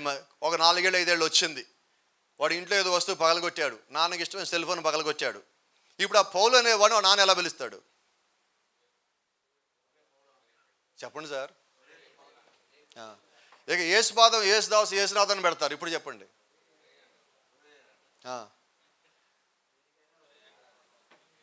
ఇప్పుడు ఎవరిని పిలిచారు వాళ్ళు? ఏ పేరు? అందుకు కదా దేవుడు ఏం చెప్పాడు, నా పేరు భూమి మీద ఎవరికి పెట్టద్దు అన్నాడు. మనం కోపం వస్తే పిలుస్తామండి అంతే. పేరు నీది యేసు కావచ్చు, యెహోవా కావచ్చు, నీ పేరు ఏదైనా కావచ్చు, కానీ కోపంలో ఏం పిలుస్తున్నాం మనం? అందుకని సంఘంలో ఒక మాట చెప్తా, నిజంగా నువ్వు పిల్లల్ని అలా పెంచగలనంటే నా పేరు పెట్టి అదే పెట్టమాక. పైన ఆల్రెడీ ఒక పేరు ఉంటుంది మనకి, ఇది పెట్టుడి పేరే. ఇది ఆల్రెడీ మనకు ఒక పేరు ఉంది సర్టిఫికేట్లో, పిలుచుకోవడానికి కూడా ఒక పేరు కావాలా. బయటికి వెళ్ళి అందరూ మళ్ళీ మన పేరు పిలుస్తారు, చుట్టాలు మన పేరే, బంధువులు మన పేరు, అంతా. చర్చిలో మాత్రం మన పేరు పిలుస్తారు. మనకి ఆ జీవితం కూడా ఉండదు కదా అంటున్నా. ఈరోజు మనకి కావాల్సింది అదేనండి. ఈరోజు ఏం చేస్తామంటే పెంతుకోస్తు అని పేరు తీసేసుకున్నాం. ది పెంతుకోస్తు, ఏ పెంతుకోస్తు, జీ పెంతుకోస్తు, అన్ని పెంతుకోస్తులు పెట్టేసుకున్నాం మనం వరుసగా. అయితే పెంతుకోస్తు అనుభవం వచ్చిందా? యేసుక్రీస్తు మందిరం పెట్టాం, మంచిదండి. ఆ మందిరంలో యేసుక్రీస్తు వచ్చేలాగా ఉన్నాడా? నిజంగా ఏంటంటే సేవకుడు పరిశుద్ధాత్మను కలిగి ఉంటే సంఘం పరిశుద్ధాత్మ కలిగి ఉంటుంది. ఓసారి సేవకుడు నాకు చెప్పడం ఇలా బాగా గుర్తున్నది, చాలా మంచిగా చెప్పాడు ఆయన. సేవకుడు ఏ ఆత్మ కలిగి ఉన్నాడో సంఘం ఆత్మ కలిగి ఉంటుంది అన్నాడు. సేవకుడు అన్నిటికీ ఆమెని చెప్తే సంఘం కూడా ఆమెని చెప్తుంది. సేవకుడు ఓన్లీ ఆశీర్వాదాల గురించి మాట్లాడే సంఘం ఆశీర్వాదాలు మాట్లాడుతుంది. సేవకుడు అన్ని తిట్టు శాపాలు పెడితే సంఘం మొత్తం అదే చేస్తుంది. ఇక్కడ ఏముండదంటే సేవకుల్లో ఉన్న ఆత్మ సంఘంలో ఉండదు. ఒకవేళ సేవకుల్లో పరిశుద్ధాత్మగానే ఉంటే సంఘంలో కూడా పరిశుద్ధాత్మ ఉంటుంది. అంటే కావాల్సింది ఏంటంటే సేవకుడికి సొంత ఆత్మ కాదండి, పరిశుద్ధాత్మ కావాలి. ఇది దేవుడు యొక్క ఆత్మను పొందుకునే అనుభవం కలిగి ఉండటం. అంటే ఏం తీసుకొచ్చింది పరిశుద్ధాత్మ అంటే, మేడగదిలో దేవుడు తన యొక్క పరిశుద్ధాత్మను కుమ్మరించడంతో పాటు ఆయన అక్కడ అగ్నిని కుమ్మరించాడు, తన యొక్క శక్తిని కుమ్మరించాడు. ఆయన చెప్పలేదా, పైనుంచి శక్తిని పొందుకునేంతవరకు మీరు అక్కడే ఉండండి. శక్తిని పొందుకోవాలా. వాళ్ళకి అగ్ని కనిపించింది కానీ శక్తి లోపలికి వచ్చింది.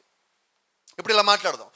ఇప్పుడు ఆ మేడగదిలోకి వెళ్ళి నేను అక్కడికి వెళ్ళి దిగి నుంచో నాకు ఫోటో దిగా. ఆ ఫోటో తీసుకొచ్చి నా స్టేటస్లోనో లేదా ఫేస్బుక్లోనో ట్విట్టర్లో నీకు అక్కడికి పెట్టా. ఏంటి దానివల్ల ప్రయోజనం? ఏం లేదు. ఎందుకంటే మేడగదిలో అగ్ని దిగలేదండి, మేడగదిలో ఉన్న వ్యక్తుల్లోకి అగ్ని దిగింది. నిజమేనా? ఇప్పుడు అగ్ని ఎక్కడికి వచ్చిందంటే వాళ్ళు మేడగది దిగ్గానే వాళ్ళతో పాటు వచ్చింది. ఇప్పుడు చాలామంది అక్కడికి వెళ్తారు, మోషే పొద ఉంది కదా, అక్కడికి వెళ్తారు. ఆ పొద దగ్గరికి వెళ్ళి ఫోటో తీసుకోవడం, ఆకు కట్ చేయడం, తెచ్చుకుంటూ పెట్టుకుంటూ ఉంటారు. మీరు గమనిస్తే మోషేతో మాట్లాడిన తర్వాత అగ్ని పొదలో లేదండి, అది మోషే లోపలికి వచ్చి నడిపించింది. 40 ఏళ్ళు వాళ్ళతో పాటు నడిపించింది. కానీ ఏం చేసామంటే మనం ఫోటో తెచ్చుకున్నాం. కొద్దిమంది ఇప్పటికీ ఎరుషలేము వెళ్తూ ఉంటారు, సేవకులు కానీ విశ్వాసులు కానీ చాలామంది. చూడటం మంచిది, ఎవరిని కాదంటే విమర్శ ఏమీ లేదండి. ఆడికి వెళ్ళి ఏం చేస్తారంటే, వెళ్ళేటప్పుడు ఒక చిన్న స్క్రూ డ్రైవర్ తీసుకుని పోతారు. తెలుసా మీకు? చెప్పండి సార్. అక్కడికి వెళ్ళి ఒక గోడ ఉంటుంది, ఆ గోడని చిన్న మొక్క ఇలాగా తీసుకొని వచ్చి ఒక ప్యాకెట్లో పెట్టి తీసుకొచ్చి ఇవి చూపిస్తారు అందరికీ. మత్తయి సువార్త 24వ అధ్యాయం చదివారు ఎప్పుడన్నా? మొదటి వచనం, యేసు దేవాలయం విడిచి ఆయన మళ్ళా లోపలికి పోలేదు. ఆయన మళ్ళా లోపలికి పోలేదండి, మేడగది వారి మధ్యలోకి వచ్చాడు. అంటే ఇప్పుడు యేసు ఆ దేవాలయంలో లేడు. ఇప్పుడు మనం ఏం చేసాం, పోయి అక్కడికి వెళ్ళి ఆ రాతిని తెచ్చుకొని ఇదిగో అప్పుడు గోడ, అది కేవలం జ్ఞాపకమే కానీ పరిశుద్ధాత్మ కాదు. ఈరోజు మనం ఏం చేసామంటే ఫోటోల లోపలికి వెళ్ళిపోయాం, విగ్రహాల లోపలికి వెళ్ళిపోయాం, రాళ్ళ లోపలికి వెళ్ళిపోయాం, ఆకుల లోపలికి వెళ్ళిపోయాం, కొమ్మల లోపలికి వెళ్ళిపోయాం, అన్నీ తెచ్చేసుకొని అన్నిటిని ఆరాధించేస్తున్నాం. వీటన్నిటి మధ్యలో మనం ఏం చేస్తామంటే అసలు యేసుక్రీస్తుని వదిలేసాం. వచ్చిన మాట మీరు చెప్తాను, ఇక్కడ సందర్భం వచ్చింది కాబట్టి. ఒకసారి ఒక బాగా ధనవంతురాలు ఒక బర్త్డే చేస్తుంది ఫంక్షన్. ఊర్లో ఉన్న పెద్దోళ్ళని, గొప్పోళ్ళని, జ్ఞానుల్ని అందరిని పిలిచింది. చాలా అట్టహాసంగా 11 అంతస్తులో బిల్డింగ్లు ఏర్పాటు చేసింది. దాదాపు 5,000 మంది వచ్చారు. 200-300 మంది ఫోటోగ్రాఫర్లు, మీడియా వాళ్ళు, మొత్తం సోషల్ మీడియా అంతా వచ్చి అక్కడ వెయిటింగ్. ఒక 5 మెట్లు ఉన్న కేక్ ఒకటి తయారు చేసింది, కొడుకు బర్త్డే. అందరు రెడీ అయ్యారు, ఫోటోలు మొత్తం రెడీ అయింది, టైం చెప్పిన దాని ప్రకారంగా రెడీ అయింది. కేక్ కట్ చేయడానికి అంతా రెడీగా ఉంది, మొత్తం రెడీ. ఇప్పుడు కేక్ కటింగ్ చేయబోతామని అనౌన్స్ చేస్తుంది. ఆమె వచ్చి కేక్ దగ్గర నుంచున్నది. అందరు అడిగారు, అమ్మ ఎక్కడ పిల్లోడు, ఎక్కడ పిల్లోడు, ఎక్కడ పిల్లోడు మా చూపించా, ఒక ఫోటో తీసుకుందాం అంటుంటే ఆమె అంటుంది, గొడవ చేస్తాడని పిల్లోని ఇంటి దగ్గర పెట్టి వచ్చానన్నది. బర్త్డే ఎవరిది? ఎవరున్నారు అక్కడ?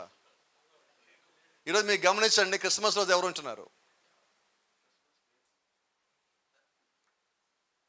క్రిస్మస్ రోజు క్రీస్తుని ఎప్పుడు వదిలేసాం, మిగతానే తీసుకున్నాం. చాలామంది చర్చిలో బిలీవర్స్ చెప్తారు, పాస్టర్ గారు రేపు క్రిస్మస్ కదా, ఏమనుకోము అక్కడ మేము చర్చికి రా, మా ఇంటికి చుట్టాలు వస్తున్నారు. ఆ రోజు లేటుగా వస్తారు చర్చికి. ఏంటంటే కొత్త బట్టలు వేసుకోవద్దా, వంట చేసుకోవద్దా పాస్టర్ గారు, మీకే మీ తొందరగా రెడీ వచ్చేస్తారు, మీరు రావద్దా? ఇంత క్రిస్మస్ దేనికి? అసలు విషయం ఏంటంటే అది 2 పదాలండి, ఒక పదం కాదు. క్రిస్మస్ అండి క్రైస్ట్ మాస్, క్రీస్తుని ఆరాధించటం. అది ఒక రోజుది కాదు, 365 రోజులు మనం చేసేది. మనం పెట్టుకున్నాం ఒక రోజుకి, అన్ని జనులాగా మనం కూడా ఒక పండగ కావాలి కాబట్టి ఒక రోజు పెట్టుకున్నాం. వాస్తవంగా బైబిల్ ఎక్కడ లేదు డిసెంబర్ 20 క్రిస్మస్, మనకు అందరూ తెలుసా సంగతి. కానీ అలాగైనా చర్చికి వస్తారని చెప్పి మనం చేసేస్తున్నాం దాన్ని. క్రీస్తు నీ మనసు లోపల పుట్టాలా, నాకు తెలిసి అది క్రిస్మస్ అంటే. నా మనసు లోపల పుట్టకుండా నేను ఏం చేస్తే ఏమన్నది. ఈరోజు ఏం చేసాం, క్రిస్మస్కి ఏం చేస్తారు గమనించామా? చర్చి మొత్తం అలంకరించేస్తున్నాం, బోర్లు పెడతారు, కాగితాలు పెడతారు, బొమ్మలు పెడతారు, అన్నీ పెడతారు. క్రిస్మస్ తాత కూడా వచ్చేస్తారు చర్చి లోపలికి. అసలు క్రిస్మస్కి తాతే లేడు. కోకా కోలా వాళ్ళు తెచ్చుకున్న బొమ్మది, మనం దాన్ని వాడేసుకుంటున్నాం మనం. అది అంతకుముందు సిగార్ ఉండేది పాతకాలంలో 1910 సంవత్సరంలో కోకోలా తాత చేతిలో. దాన్ని తీసి మనం ఏం పెట్టాం, మూట పెట్టేసాం, తెచ్చి వాడేసుకుంటున్నాం. మీరు గమనించండి, చందన వాడు అదే వాడతాడు, బొమ్మన వాడు అదే వాడతాడు, జాగాయల కోసం అదే వాడతాడు, చర్చిలో మనం అదే వాడుతున్నాం. వాళ్ళ వ్యాపారం కోసం వాళ్ళు చేస్తున్నారు. మనదైతే వ్యాపారం కాదు, మనం కాపురలం, మనం వ్యాపారం కానే కాదు. ఇది ఏం చేస్తుందంటే ఈ ఆచారాలు మొత్తం లోపలికి తెచ్చేయటం వల్ల క్రీస్తు బయటికి వెళ్ళిపోయాడు ఈరోజు. ఇప్పుడు మనం చేసే పని ఏంటంటే సేవకులుగా క్రీస్తుని లోపల తేవాలా, ఆచారాలు బయట పంపించేయాలి. ఇప్పటికి కూడా పాస్టర్ గారికి ఫోన్ చేస్తూ ఉంటారు, పాస్టర్ గారు ఈరోజు మంగళవారం కొత్త కోళ్ళు కాపురానికి వచ్చింది, బీరువా కొనాలనుకుంటున్నాం, ఇనప వస్తువు కొనొచ్చా కొనకూడదా పాస్టర్ గారు? మంగళవారం మంచిదేనా?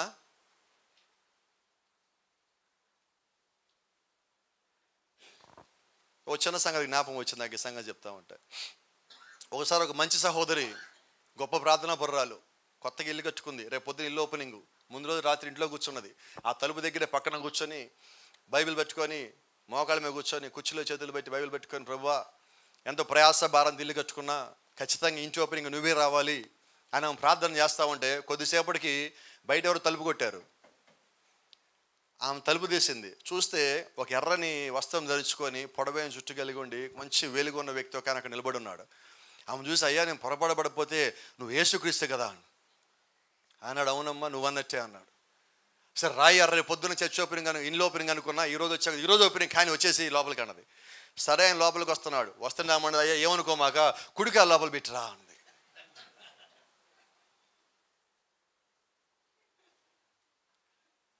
ఇప్పుడు వస్తాడా రాడు యేసుక్రీస్తు? నేనైతే రాను. ఇప్పుడు నీకు నా కుడికాలంటే ఇష్టం, నా ఎడంకాలంటే ఇష్టం లేదు. మరి ఎడంకాలు ఎక్కడ పెట్టరాను లోపలికి? వస్తే 2 కాళ్ళతో రావాలి నేను. నా శరీరంలో ఒక కాలు మంచిదని ఒక కాలు చెడ్డదని నువ్వు నేను ఎలాగొస్తాను ఇంటికి? అంతేనా? అంటే ఎలాగున్నదంటే ఇది ఆచారం అండి. ఈ ఆచారం ఉంటే క్రీస్తు రాలేడు. ఈరోజు మనం చేయాల్సిన మొట్టమొదటిది ఏంటంటే ఆచారాలను మన లోపల నుంచి బయటపడేయాలి. నేను వచ్చిన కారణం ఏంటంటే బ్రాహ్మణుల నుంచి బయటడానికి కారణం ఏంటంటే ఇవన్నీ అక్కడ ఉన్నాయి.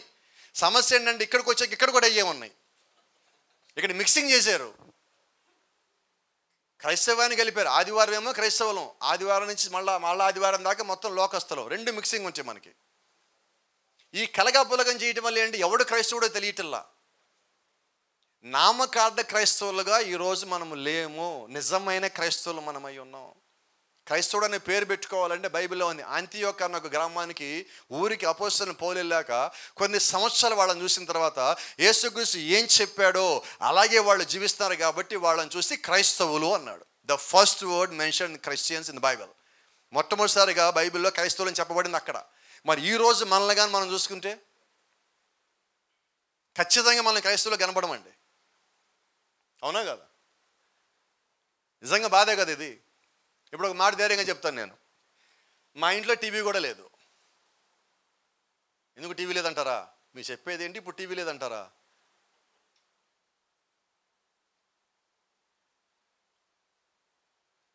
టీవీ లేదు ఇంట్లో, నమ్ముతారు ఎవరన్నా? ఎందుకని? టీవీ ఉంటే ఏముంటుంది దానికి? కేబుల్ కనెక్షన్ ఉంటుంది. కేబుల్ కనెక్షన్ దేనికి? వర్తమానాలు వినాలండి, చూడాలండి, పాటలు అంటారు. అందాబద్ధం అది. నిజం మాట్లాడుకుందాం, బలిపడి దగ్గర నిజమే చెప్పాలి కదా, లేకపోతే లెక్కప్ప చెప్పాలా? బైబిల్ యేసుక్రీస్తు చెప్పిన మాట ఒకటి ఉంది, ఆ ఒక్క మాటకి భయపడి తీసేశాను నేను. ఒక స్త్రీని నువ్వు మోహపు చూపుతో కానీ చూసినట్టయితే అప్పుడే అక్కడే నువ్వు వ్యభిచారం చేసావన్నాడు. ఇప్పుడు టీవీ ఉండదా ఇంట్లో? సినిమాలు వస్తాయా చూస్తామా? పాటలు వస్తాయా చూస్తామా? హీరోయిన్లు డ్యాన్స్ చేస్తారా? మనం ఏం చేసినట్టు?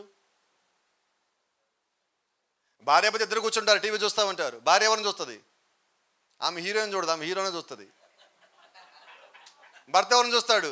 ఆయన హీరోని చూడ్డు, హీరోయినే చూస్తాడు. వీళ్ళిద్దరు ఇక్కడి నుంచి ఏం చేస్తున్నారు? వ్యభిచారం చేస్తున్నారు. మరి వ్యభిచారం చేసే వాళ్ళు దేవుని దృష్టిలో ఏమయ్యారు? పరలోకం పోరండి. నాకు పరలోకం పోవాలి, అందుకని టీవీ బయటికి పోయింది. ఈజీ కదా ఇది?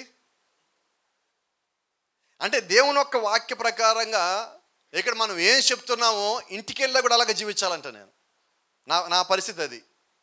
ఇన్ని వదిలేసుకుని వచ్చింది దేనికి? మా సొంత అమ్మని వదిలేసుకున్నప్పుడు మా సొంత అమ్మకి సొంత అన్నదమ్ములు అక్క చెల్లెలు మొత్తం 18 మంది, ఒకే తండ్రి సంతానం. ఇంట్లో ముఖ్యమైన వాళ్ళని పిలిస్తే ఎంతమందికన్నా ఎక్కువ ఉంటాం మేము. 500-600 మంది కూడుకుంటాం మా ఇంట్లో. మా నాన్న తరపున 5గురు, మేము అన్నదమ్ములం 5గురం. మొత్తం ఎంతమంది అవ్వాలా? ఇంతమంది వదిలేసుకుని వచ్చాం. దేనికి వచ్చామంటే దేవుని రాజ్యం పోదామని. ఒకరోజు మా ఇంట్లో వాళ్ళు బంధువులు స్నేహితులు మొత్తం యేసుక్రీస్తు నమ్మిన తర్వాత కూర్చోబెట్టి అడిగారు, నువ్వు ఎందుకు అక్కడికి పోయావు? కోపం మాకు వాళ్ళ అన్న మాటలు మీరు చెప్తున్నా. మాదిగా దేవుడి దగ్గర ఎందుకు పోయావు నువ్వు? మన దేవుడి దగ్గర, మన దగ్గర ఎంతమంది దేవుళ్ళు ఉన్నారు? వాళ్ళకి ఒక్కడే దేవుడు ఉన్నాడు. నువ్వు ఎందుకు అక్కడికి పోవాలా? ఇక్కడ లేనిది అక్కడ ఉన్నది ఏంటి? వాడికి ఒక్కడే సమాధానం చెప్పాను నేను. యేసుక్రీస్తు సమాధి ఖాళీగా ఉన్నది. నేను కానీ ఇటు పక్కకు వస్తే నా సమాధి ఒకరోజు ఖాళీ అవుతుంది. అందుకని వచ్చాను నేను ఇక్కడికి. దేవుడు నన్ను పిలిచాడానో, పనిచేసి చేశాడానో, నన్ను బాగు చేశాడో దేనికి నేను రాలేదండి. నా సమాధి ఖాళీ అవ్వాలా, లేదా రాకడ వస్తే శరీరం మార్పు చెంది పైకి వెళ్ళాలి. అపోస్తలులు పౌలు చెప్పినట్టుగా 1 కొరింథీ 15:51 అంటాడు, మనమందరం నిద్రించము కానీ రెప్పపాటి కాలంలో కడబోర మోగానే మార్పు పొందుదము. దాని కొరకు నేను పరిచర్య చేస్తున్నా. ఇక వేరే ఎవరు మెప్పు కోసం పరిచర్య చేసిందే లేదు. కాబట్టి ఈరోజు ఇంకొకటి మెప్పు కోసం నేను పరిచయం చేయొద్దు, ఇంకొకటి మెప్పు కొరకు నేను జీవించొద్దు. ఒకేలా ఎవరికైనా మెప్పు కొరకు జీవించాలంటే ఒక్కడే ప్రభువైన యేసుక్రీస్తు. ఆయన ఒప్పుకుంటే చాలు, ఎంతమందిని ఒప్పించగలడు, ఎంతమందిని తప్పించగలడు. ఆశ్చర్యం నాకు పాత నిబంధనలో యెహోషువకి దేవుడు ఒక మాట చెప్పాడు, యెరికోకి వెళ్ళి చిన్నలు కానీ పెద్దలను కానీ ప్రతి ఒక్కరిని చంపేయమన్నాడు. గర్భవతులు కూడా వదిలిపెట్టద్దు అన్నాడు, ముసళ్ళను కూడా వదిలిపెట్టద్దు అన్నాడు. అసలు దేవుడు ఏంటి, ఎట్లా చెప్పడం ఏంటి? గర్భఫలం మనకి యెహోవా ఇచ్చే బహుమానం కదా, మరి అలాగున్నా కూడా చంపేయమంటాడు దేవుడు. ఆశ్చర్యం ఏంటంటే అందరిని చంపేసిన తర్వాత యెహోషువ, ఆ వేగులు ఇద్దరు కలిసి యెహోషువని తీసుకొని రాహాబు ఇంటికి తీసుకుని వచ్చారు. యెహోషువ దగ్గర సైన్యాధిపతి ఉన్నాడు. ఈయన అన్నాడు, ఆమెతో మాట్లాడుతున్న యెహోషువ భుజం మించి ఆయన అంటున్నాడు, నేను రాహాబుని పెళ్లి చేసుకుంటాను, నువ్వు మాట్లాడు పాస్టర్ గారు అన్నాడు. కాసేపు యెహోషువని పాస్టర్ గారు అనుకుందాం. నువ్వు మాట్లాడు పాస్టర్ గారు, నేను పెళ్లి చేసుకుంటా అన్నాడు సల్మాను. ఇప్పుడు ఈయన అంటున్నాడు, అమ్మ రాహాబు నీ సాక్ష్యం చెప్పు. అయ్యా నేను మంచిదాన్ని కాదని చెప్పబోతుందామా. నీ సాక్ష్యం చెల్లదు, ఎవడని ఉంటే చెప్పమను, ఊళ్ళో ఎవడున్నాడు. అప్పుడు నాకు అర్థమైంది, దేవుడు ఆయన ఒక వంశావళిలోకి రాహాబుని తేవటానికి ఊళ్ళో అందరం చంపేశాడు. తప్పుడు సాక్ష్యం ఇవ్వటానికి, అంటే పాత జీవితం సంబంధించి సాక్ష్యం ఇవ్వటానికి ఎవడు లేకుండా దేవుడు చేస్తున్నాడు. గొప్ప సంగతి కాదా? అంటే దేవుడు ఒక్కడి కోసం అంతమందిని చంపించాడు. ఒక్కడు కావాలి ఆయనకి. నోవాదిలో 8 మంది కోసం మొత్తం చంపేశాడు ఆయన. మరి నా కొరకు దేవుడు అట్లాంటి పనులు చేస్తాడు, నేనేం పనులు చేయాలా, నేనే వదులుకోవాలి, నేనేం త్యాగం చేయాలా? నాకు అనిపించింది ఏం అక్కర్లేదు, ఆయన వెనకాల పోతే చాలు, ఎప్పటికైనా మనం తీసుకుని పోతాడు. అపోస్తలుడైన పౌలు అన్నట్టు ఎవ్విధము చేతనైనను నేను పునరుత్థానంలో ఉండాలా. బతికి పైకి వెళ్ళినా పర్వాలా, చచ్చి లేచి పైకి పోయినా పర్వాలా, ఎలాగైనా పైకి పోవాలా. చెప్పాను, మన దేవుళ్ళు కూడా ఉన్నారు, చాలామంది సమాధులు ఉన్నారు, లేస్తా ఉన్నారు, ఇంకా కూడా లేవలేదు. మీకు తెలుసు కొన్ని చోట్లేమో ఇస్త్రీకారులు ఇస్త్రీవారు మారుతున్నారు, గుర్రాలు మారుతున్నాయి, లోపల నుంచి వాళ్ళు ఎవరు లేవటల్లా. ఇక్కడ వీళ్ళు లేస్తానని చెప్పాడు, ఆయన ఏమో లేవలేదు. ఎప్పటికి 100 ఏళ్ళు అయింది, ఒక ఆయన చెప్పి 120 ఏళ్ళు అయింది సుమారుగా. ఎవరు లేవట్లేదు పైకి. ఆయన చెప్పాడు 3 రోజులు లేస్తానని, 3 రోజులకల్లా లేచి ఉన్నాడు ఆయన. మరి ఇప్పుడు ఎవరు మాట నమ్మాలంటే ఖచ్చితంగా ఆయన మాట నమ్మాలి. ఆయన ఏం చెప్పాడో ఆ పని చేసేసాడు, ఏ వాగ్దానం ఇచ్చాడో ఆ పని చేసేసాడు. కాబట్టి నిశ్చయంగా ఆయన మాట నేను కట్టుబడతాను, లోబడతాను. ఈరోజు కావాల్సింది అదే మనకి. అది గమనించండి, మనం కాలానికి వెనక్కి వెళ్తే, కొంచెం కాలం మనం వెనక్కి కానీ పోతే ఏ సంఘము మనకు కనబడదు, ఏ సంస్థ మనకు కనబడదు. వెనక్కి పోతామంటే ఎక్కడి దాకా వెళ్ళాలంటే మనం వెనక్కి, కాలానికి వెనక్కి వెళ్తామంటే మేడగది దాకా మనం వెనక్కి పోయినట్లయితే అక్కడ సంఘం లేదండి, దేవుడే ఆత్మే ఉండదు, వేరే ఏది లేదు. ఈరోజు మనకి నిజంగా ఆ పెంతెకోస్తు ఒక ఉజ్జీవాన్ని, ఒక ఆత్మను కానీ పొందుకున్నట్టయితే ఆయన ఒక కృపను కూడా మనం పొందుకునే వాళ్ళు అయి ఉంటాం. Praise the Lord. చిన్న మాట అండి, ఇక్కడ నేను నేరుగా వచ్చేస్తున్నాను ఇక్కడికి. ఆయన ఒక మాట చెప్పాడు, పైనుంచి మీరు శక్తిని పొందుకునేంత వరకు మీరు కిందకి దిగవద్దు. పైన శక్తిని పొందుకునేంత వరకు. ఇప్పుడు నిజంగా సేవకులైన మనం కూడా ఆదివారం ప్రసంగం చేయాలంటే అదే ఆత్మను పొందుకునేంతవరకు ఆగితే బాగుంటుంది కదా. ప్రతి ఆదివారం ప్రతి ప్రసంగానికి. ఇక్కడ ఒక సంగతి ఉన్నది. నిజంగా మనం పరిశుద్ధాత్మ కింద చాలాసార్లు ప్రసంగాలు చేశామండి. నేను చేయట్లేదు అంటలేదు, ఏ ఒక్కరిని తగ్గించట్లా, నేను చాలాసార్లు చేశాం. అయితే గమనించేది ఏంటంటే చాలాసార్లు అంటున్నాం కానీ అన్నిసార్లు అంటల్లా. కొన్నిసార్లు మనమే తయారు చేసుకుంటాం ప్రసంగాన్ని. ఎలాంటి ప్రసంగమో చెప్పమంటారా? కొంచెం కోపం తెప్పిస్తాను అనుకోకపోతే. మన మీద చర్చలు ఎవరన్నా మనకు వ్యతిరేకంగా ఉంటే రాత్రంతా మెలకుగా ఉండి వాడికి కావాల్సిన వాక్యం వెతుకుతాం. పొద్దునే ప్రసంగం చేస్తాం, చెప్తాం, వాడి ముఖం చూస్తే వెట్టగా అయిపోయిందో మా ప్రసంగం చేస్తుంటే. నేను అంటున్నాను, దేవుడు లేడు అక్కడ, ఎప్పుడో వెళ్ళిపోయాడు. అది నీ ప్రసంగం. బాధపడ్డా కూడా నిజమండి అది. ఎందుకంటే దేవుడు ఒక వ్యక్తిని టార్గెట్ చేయడు, ఒక వ్యక్తిని మారుస్తాడు దేవుడు. మనం టార్గెట్ చేసి బోధిస్తున్నామంటే మన దేవుడి సేవకులు అవ్వలేదండి, ఎప్పుడూ తప్పిపోయామని. ఒక వ్యక్తి మారాలి. నేను విమర్శించినా ఏం చేసినా కూడా నీవు మాత్రము దేవుడు నీకు ఇచ్చిందే బోధించాలి. ఒక వ్యక్తిని ఉద్దేశించి కానీ మనం ఎప్పుడైతే ప్రసంగం చేశామో అప్పటికే పరిశుద్ధాత్మను విడిచిపెట్టి వెళ్ళిపోయాడు. మనం దేనికి భయపడాలి? ఆ వ్యక్తిని అన్నాడు, ఏం చేయాలి ఇప్పుడు నేను? నాకు తెలిసి బైబిల్లో ఒక ఆయన ఉన్నాడు, దావీదని. ఒకరోజు రోడ్డు మీద వెళ్తా ఉంటే మీకు అందరు జ్ఞాపకం ఉన్నాడు, షిమ్మి అని ఒక వ్యక్తి ఉన్నాడు. షిమ్మి అన్న పేరు, షిమి. వెళ్తా ఉంటే దావీదుని ఎన్ని తిట్టాడు గుర్తుందా మీకు? దుమ్మి ఇసిరిపోసాడు, గుర్తున్నదా? దావీదు చంపలేడా? పక్కన ముగ్గురు యోబులు చంపలేడా? యోబు అనలేదు అప్పటికి, అయ్యా దావీదు ఒక్క మాట సేలి, వాడు కత్తి తలదీసి పక్కన పెడతా నేను అంటున్నాడు కదే. దావీదు ఏమన్నాడు గుర్తుందా మీకు? దావీదు ఏమన్నాడు జ్ఞాపకం ఉందా మీకు? యెహోవా వాడి నోటికి సెలవిచ్చాడు కాబట్టి నేను ఆగుతున్నాను. అలాగే మనం కూడా ఆగితే ఒకవేళ సంఘంలో. రెండోది, దావీదు చనిపోయే ముందు ఏం చెప్పాడు జ్ఞాపకం ఉండదా? నేను చనిపోతున్నా, దేవుడు నాకు అవకాశం వాడిని చంపడానికి, మీకు అవకాశం ఇస్తాడు, మీరు వెయిట్ చేయండి. వాడి తల వెంట్రుకలు రక్తంతో తడవకుండా నేలలోకి దిగటానికి వీలు లేదన్న. అంటే దావీదు కోపం లేదా ఇప్పుడు? ఉన్నదా లేదా? దేవుడు నాకు సెలవు, నాకు అవకాశం లేదంటున్నాడు. ఇప్పుడు మనం కూడా సంఘంలో అలాగుంటే ఎంత బాగుండు. ఎందుకంటే దావీదు దేవుడు హృదయానుసారుడు కదా.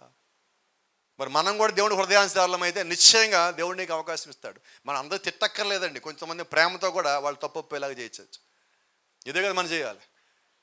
రెండో ముఖ్యమైన సంగతి, ఆత్మను మనం పోగొట్టుకునే సందర్భాలు చెప్తా ఉన్నాను నేను. అంటే ఎటువంటి సంఘం మనం కడుతున్నామన్న దానికి చెప్తాను. ఒక వ్యక్తి మన సంఘాన్ని, ఒక పాస్టర్ గారిని ఏదైనా మాట అని సంఘంలో నుంచి వెళ్ళిపోయి ఇంకో సంఘంలోకి వెళ్తే ఇమ్మీడియట్గా నెక్స్ట్ ఆదివారం ప్రసంగం ఆయన మీదే ఉంటుంది. అంతేనా కదా? ఎవరు వెళ్ళిపోతే ప్రసంగం వాళ్ళ మీదే ఉంటుంది. వాళ్ళతో ఎవరైనా మాట్లాడితే దానికి సంబంధించి ప్రసంగం కూడా నడుస్తుంది. అది యేసుక్రీస్తు సంఘం ఉన్నది. ఒకసారి యేసుక్రీస్తు ప్రత్యక్షత గురించి ప్రసంగం చేశాడు. నా శరీరం తిని రక్తం తాగండి అన్నాడు. 70 మంది శిష్యులు వెళ్ళిపోయారు లేచి. యేసుక్రీస్తు వాళ్ళని ప్రసంగం చేయలేదండి. నా సంఘం తీసుకుపోయారు కూడా ప్రసంగం చేయలేదు. ఆయన ఒక మాట అన్నాడు, మీరు కూడా వెళ్ళిపోండి అన్నాడు. అప్పుడు ఉన్నవాళ్ళు ఏమన్నారంటే, నిత్య జీవం కలిగిన మాటలు నీ దగ్గర ఉండగా మేము ఎక్కడికి పోము. ఈరోజు సేవకుడు కూడా అటువంటి మాటలు కలిగి ఉంటే సంఘాలు ఎక్కడికి పోవు. ఎందుకు సంఘాలు పోతున్నాయి? రాజకీయం గురించి మాట్లాడతాం, కులం గురించి మాట్లాడతాం, మతం గురించి మాట్లాడతాం, డబ్బుల గురించి మాట్లాడతాం, అన్నీ మాట్లాడతాం, నిత్య జీవం మర్చిపోతున్నాం. ఈరోజు నిజమైన సేవకుడికి కావాల్సింది సంఘాన్ని నిత్య జీవం నడిపించడం అండి. మనం ఏం చేస్తున్నామంటే పొరపాటులో ఇప్పుడున్న కాంపిటీషన్లో మనం ఏమైపోయామంటే మన వైపు తిప్పుకుంటాం ప్రజలని. సంఘం వైపు తిప్పండి, మందే కరెక్ట్, మందే సత్యం, మన వైపే ఉండండి. మనం సత్యం కాదండి, యేసుక్రీస్తు సత్యం. ఆయన మాటలు మన దగ్గర ఉంటే వాళ్ళు మన చుట్టూ ఆకర్షించబడతారు.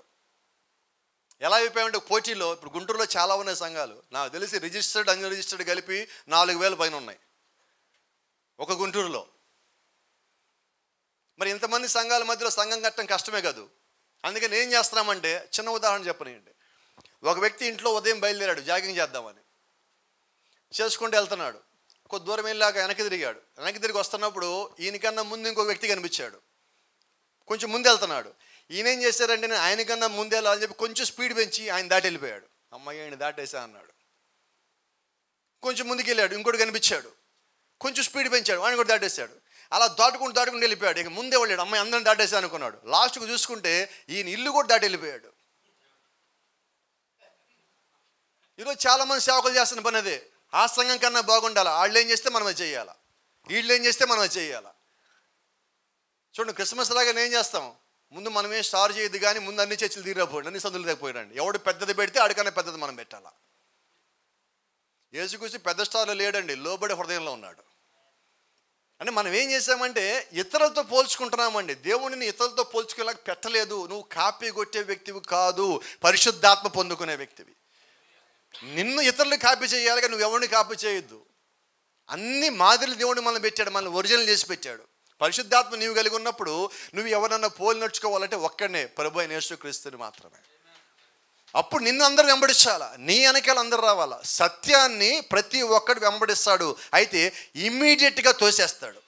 నువ్వు నిజం చెప్పగానే తోసేస్తాడు. సంఘానికి ఎవరు రాడు, ఈయనంటారు బాబు బిడ్డ చెప్తాడు అంటాడు. కానీ దేవుడు ఒక కార్యం జరగనివ్వండి, ఒక్క సంగతి జరిగిన వాళ్ళు కుటుంబం మొత్తం లోబడుతుంది. ఈరోజు ధైర్యంగా ఒక మాట చెప్పగలను, ఇక్కడ దేవుడు ఇచ్చిన సంఘంలో సాక్ష్యం లేకుండా దేవుడు ఇక్కడికి వచ్చాక మాకు సాక్ష్యం చేయలేదు అన్న కుటుంబం లేదు ఇక్కడ చర్చిలో. అది స్వస్థత కానీ మిగతా కార్యం కానీ ఏ కార్యమైనా కానీ అలాగే ఆకర్షించబడి వాళ్ళు వచ్చిన వాళ్ళే. అలాగొచ్చినప్పుడు వాళ్ళ సంఘం నుంచి ఎవరు తీసుకుపోగలరు? వాళ్ళు వెళ్ళరండి, నెట్టేసినా కూడా పోరు. నేను కొద్దిమంది సంఘానికి వస్తామని చెప్తా ఉంటా, అక్కడ చాలా ఇప్పుడు వాళ్ళ దగ్గర నుంచి వస్తూ ఉంటారు, వేరే వాళ్ళ నుంచి వస్తూ ఉంటారు. నేను చెప్తా, అంత దూరం ఎందుకమ్మా, అనేక సంఘాలు ఉన్నాయి కదా, ఆ మధ్యలో ఎక్కడ నాగరాదా? గొప్ప వాళ్ళు ఉన్నారు, సీనియర్లు ఉన్నారు, జ్ఞానవంతులు ఉన్నారు, స్కాలర్స్ ఉన్నారు, ట్రైనింగ్ పాస్టర్లు ఉన్నారు, అంతమంది ఉండగా ఇక్కడ దాకా రావటం ఎందుకు? అక్కడ ఆగరాదా? ఇక్కడే కూర్చొని చెప్పాను, జ్ఞాపకం మొన్న జనవరి 1కే పాస్టర్ గారు చచ్చిపోమని చచ్చిపోతాం కానీ చచ్చి మాత్రం మానేమన్నట్టు. దేవుడు వాళ్ళతో ఏం మాట్లాడి దానికి వాళ్ళు కట్టుబడతారు, నాకు వాళ్ళు కట్టుబడరు. నేను వాళ్ళ చుట్టూ బంధించద్దండి. వాళ్ళని దేవుడు ఒక వాక్యంలో పెట్టి మనం వదిలిపెడితే చాలు, ఎక్కడికి పోయినా తొట్టుపాట్లేదు, ఏమీ లేదు. ఇందుకు చిన్న సంగతి చెప్తాను. మొన్న బయట దేశానికి వెళ్ళాను, యోహాన్ పాస్టర్ గారు 3 వారాలు బోధించాడు. ఇప్పుడు దాకా ఆయన అడగలే నువ్వేం బోధించావని. ఇప్పుడు నేను సంఘాన్ని కూడా అడగలే ఏం బోధించావని. నేను సంఘానికి కూడా తెలుసు, వచ్చిన వ్యక్తిని కాదు వాక్యాన్ని చూడు, ఇది ఒకటి సంఘాన్ని తెలుసు. వాళ్ళు ఎవరికి అట్రాక్ట్ కారు, వాళ్ళకి కావాల్సిన వాక్యం అంతవరకు వాళ్ళు తీసుకోవడానికి, మిగతా మొత్తం వదిలేస్తారు. ఇప్పుడు యోహాన్ పాస్టర్ గారు వచ్చారే, నా సంఘాన్ని తీసుకెళ్ళిపోతారేమో, సంఘాన్ని ఎందుకు నాకు అసలు డౌట్? నాకు ఆయన మీద డౌట్ లేదు, సంఘం మీద డౌట్ లేదు, నేను ధైర్యంగానే ఉంటాను కదా. ఈరోజు మనమే చాలామంది ఉన్నామండి, వాళ్ళని పిలిస్తే ఏమవుతుందో, వీళ్ళని పిలిస్తే ఏమవుతుందో. ఎవరిని కాదండి, దేవుడు నీకు ప్రేరేపణిస్తే నువ్వు ఒక వ్యక్తిని పిలువు, లేకపోతే ఎవరిని బలిపీఠం పిలవద్దు. Praise the Lord. కొంచెం ముందుకు వెళ్ళిపోదాం.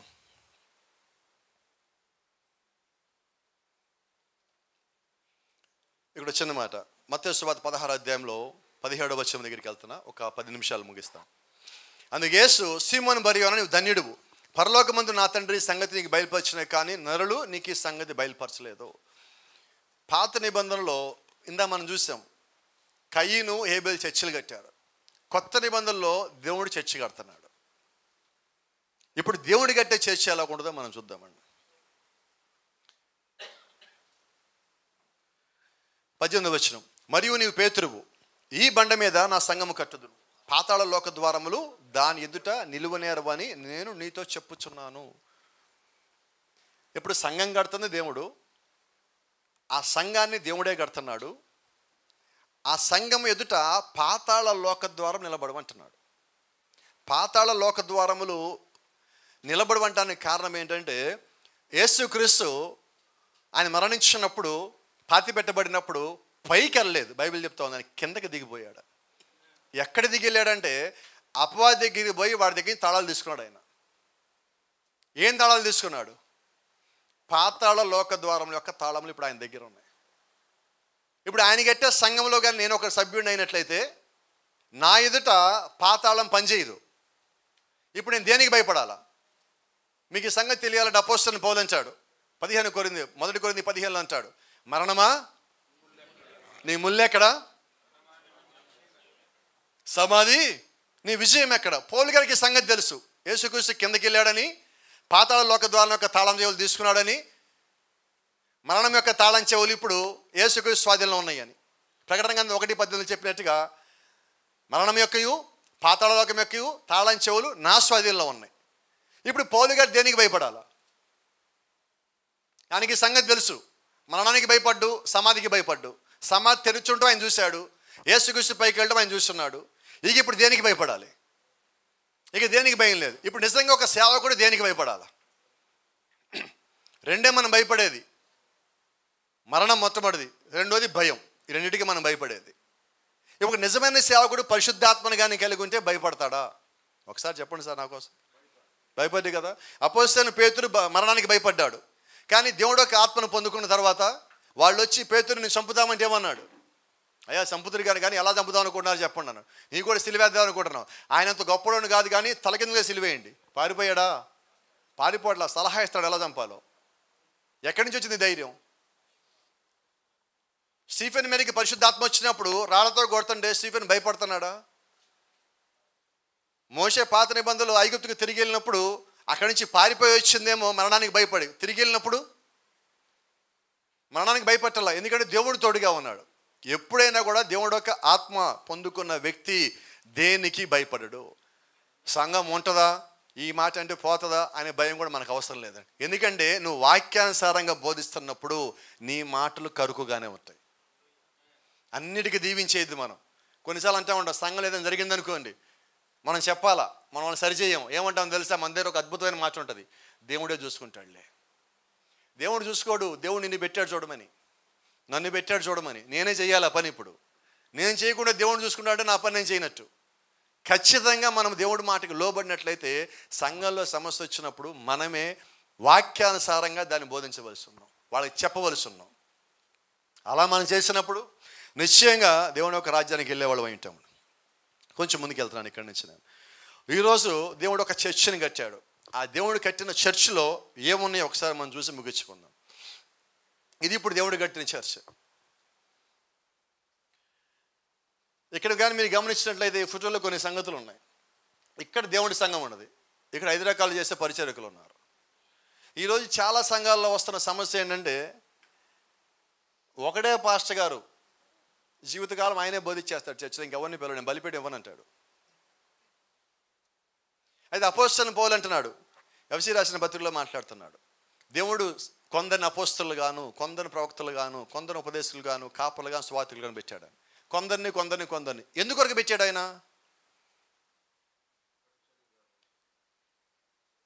సంఘములో పరిచయ ధర్మం జరగటానికి, మనమందరము ఒక్క రీతిగా రావటానికి.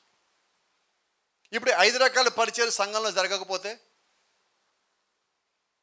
చూడండి, అందరు ప్రవక్తలు పెట్టలేదు ఆయన, అందరు అపోస్తలు పెట్టలా, అందరు పాస్టర్లను పెట్టలా. ఇప్పుడు మనం ఎవరిని పిలవాలి చర్చిలోకి? ఇది సమస్య ఈరోజు. మనం నిజంగా దేవుడు ఒక ఆజ్ఞాత పిలిపించబడ్డామా పరిచర్యకి? ఫస్ట్ మనం చేసేది ఏంటంటే ఈ 5 రకాల పరిచర్య మన చర్చిలో జరిగించాలా. ద వెరీ ఫస్ట్ థింగ్, 5 రకాల పరిచర్య ధర్మం అనే చర్చిలో జరగాల. To Edify the body of Jesus Christ. యేసుక్రీస్తు యొక్క సంఘము, క్షేమము, అభివృద్ధి, ఈ 2 జరగాల. అయితే ఈరోజు మనకి సమస్య ఏంటో తెలుసా అండి? ఇది కూడా కోపం వస్తుంది నా మీద, అయినప్పటికీ ధైర్యం చేస్తా చెప్పడానికి. నాకు నచ్చిన పాస్టర్ గారిని పిలుచుకుంటా, నాకు తెలిసిన పాస్టర్ గారిని పిలుచుకుంటా, లేకపోతే నాకు సపోర్ట్ చేసే పాస్టర్ గారిని పిలుచుకుంటా. ఇది పరిచర్య ధర్మం కాదు సార్. ఇది పరిచర్య ధర్మం ఏంటంటే 5 రకాల పరిచర్యలో ఉన్న వ్యక్తిని పిలిచినప్పుడు వాళ్ళ సంఘాన్ని సరిచేసిపోతారు, సేవకుని సరిచేసిపోతారు. ఈరోజు ఆ పరిచర్య జరగాలి చర్చిలో మనకి. ఎందుకు మన సంఘాలు ఎదగట్లేదంటే కారణం ఇదే. నాకు అనుకూలంగా నువ్వు చర్చిలో బోధ చేయంటే, నాకు చెప్పినట్టుగా మనం పిలుస్తాం చర్చికి, పిలిచేమంటామంటే ఇదిగో మా చర్చిలో దశంభాగాలు ఇవ్వట్లా కాబట్టి నువ్వు వచ్చి చెప్పండి సార్, నువ్వు దశంభాగాలను ప్రసంగం చేయి. ఇక నీ ఆత్మ అయితే ఆయన ఆత్మ అయితే 2 ఒకటే కదా. ఇప్పుడు వచ్చిన వ్యక్తికి మనమేం చెప్పొద్దండి. వచ్చిన వ్యక్తి కూడా దేవుడు ఒక ఆత్మ కలిగిన వ్యక్తి అయినట్లయితే ఇప్పుడు బోధించేది దేవుడు బోధిస్తాడు, సంఘానికి ఏం కావాలో అది బోధిస్తాడు. ఈరోజు మనం పొరపాటు పడుతున్నాం అక్కడే. పెద్ద సేవకుడిని పిలిస్తే పెద్ద కొడుకు పెడదాం, మంచిదే, నేను కాదంటల్లా. అసలు పెద్ద సేవకుడిని ఎందుకు పిలుద్దాం అనుకుంటున్నాం? ఫస్ట్ మాట, అప్పులు చేస్తాం, కొడుకులకి తాకట్లు పెడతాం, భార్య నగలు తీసుకుంటాం, వడ్డీలు తీసుకుంటాం, బండితో ఒకటి పెడతాం, కొడుకులు పెడతాం. కొడుకులు పెట్టి ఆహా బాగా జరిగించామంటాం. తర్వాత మళ్ళీ అప్పులు కట్టుకుంటా తిట్టుకుంటాం. ఆయన పిలిచానండి, ఎంత అయింది అప్పు నాకు? ఇప్పుడు తప్పు అయిందా నీదా? నాదంట, నీదే అంట. ఎందుకని? అసలు దేవుడు ప్రేరేపిస్తే నువ్వు పిలవాలా, దేవుడు ప్రేరేపించలా. వాళ్ళు పెట్టేశారు కూడిక, వీళ్ళు పెట్టేసి సంవత్సరం మనం పెట్టలేదు. ఇంకా ఇది సమస్య అండి ఈరోజు. అంటే సేవకులతో నేను ఒక మాట ఎందుకంటే నేను కూడా అనుభవించి వచ్చి ఇవన్నీ, అందుకని చెప్తున్నా. నిజంగా దేవుడు మనకి ఇప్పుడు ఒక కూడిక కావాలి అని నిన్ను ప్రేరేపిస్తే నువ్వు కూడిక పెట్టు. నీ శక్తికి మించి చేయొద్దు. నీ శక్తి దేవుడికి తెలుసు ఎంతో. చూడండి, ఇప్పుడు మనిషి ఉన్నాం మనం, మన బరువును మనం ఎత్తలేం పైకి. నేను 80 కేజీలు ఉన్నా, నా బరువు నేను పైకి ఎత్తలేను. నేను ఎంత బరువు మోయగలనో దేవుడికి తెలుసు. ఒక చీమ తెలుసా మీకు? ఒక చీమ తన బరువు కన్నా 52 రెట్లు ఎక్కువ బరువు మోస్తుంది. దాని లోపల దేవుడు ఇది పెట్టాడు, మన లోపల ఇది పెట్టాడు. అలాగే ఒక్కొక్క సేవకుడికి దేవుడు ఒక్కొక్క బరువు మోయగల శక్తి పెట్టాడు. అందరికి యోబు అంత సహనం పెట్టలా.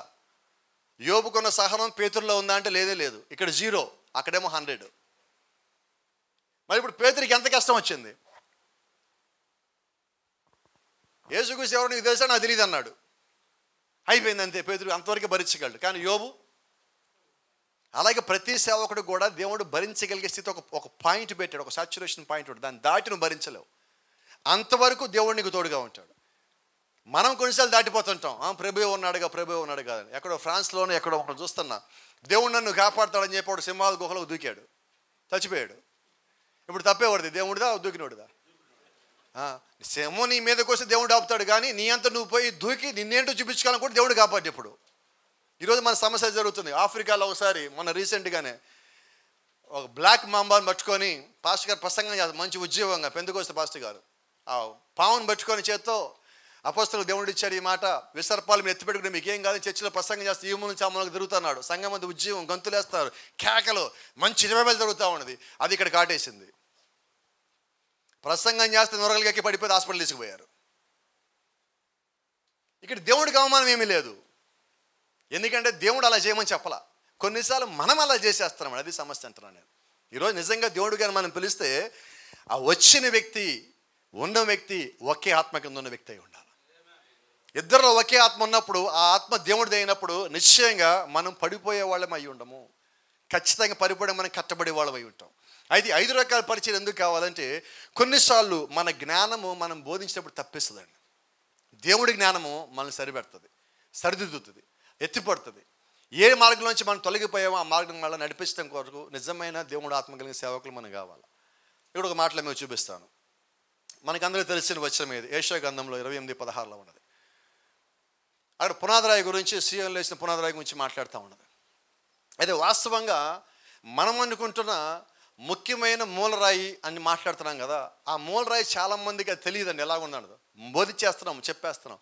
వాస్తవంగా మీరు పాత నిబంధన చూసినట్లయితే ఒక రాయిని వాళ్ళు విసిరేస్తారు. సొలొమోను దేవాలయం కట్టేటప్పుడు జ్ఞాపకం ఉండదా? విసిరేసిన రాయే తలకి మూలరాయి అయింది. ఎందుకు ఆ రాయి విసిరేసారంటే అన్ని రాళ్ళలాగా లేదు, అది స్క్వేర్ లాగా లేదు, దీర్ఘ చతురస్రాకారంలో లేదు, అది డిఫరెంట్గా ఉంది. అందుకని రాయి విసిరేసాడు. ఎందుకు ఆ రాయి ఎలాగుండదో చూద్దాం.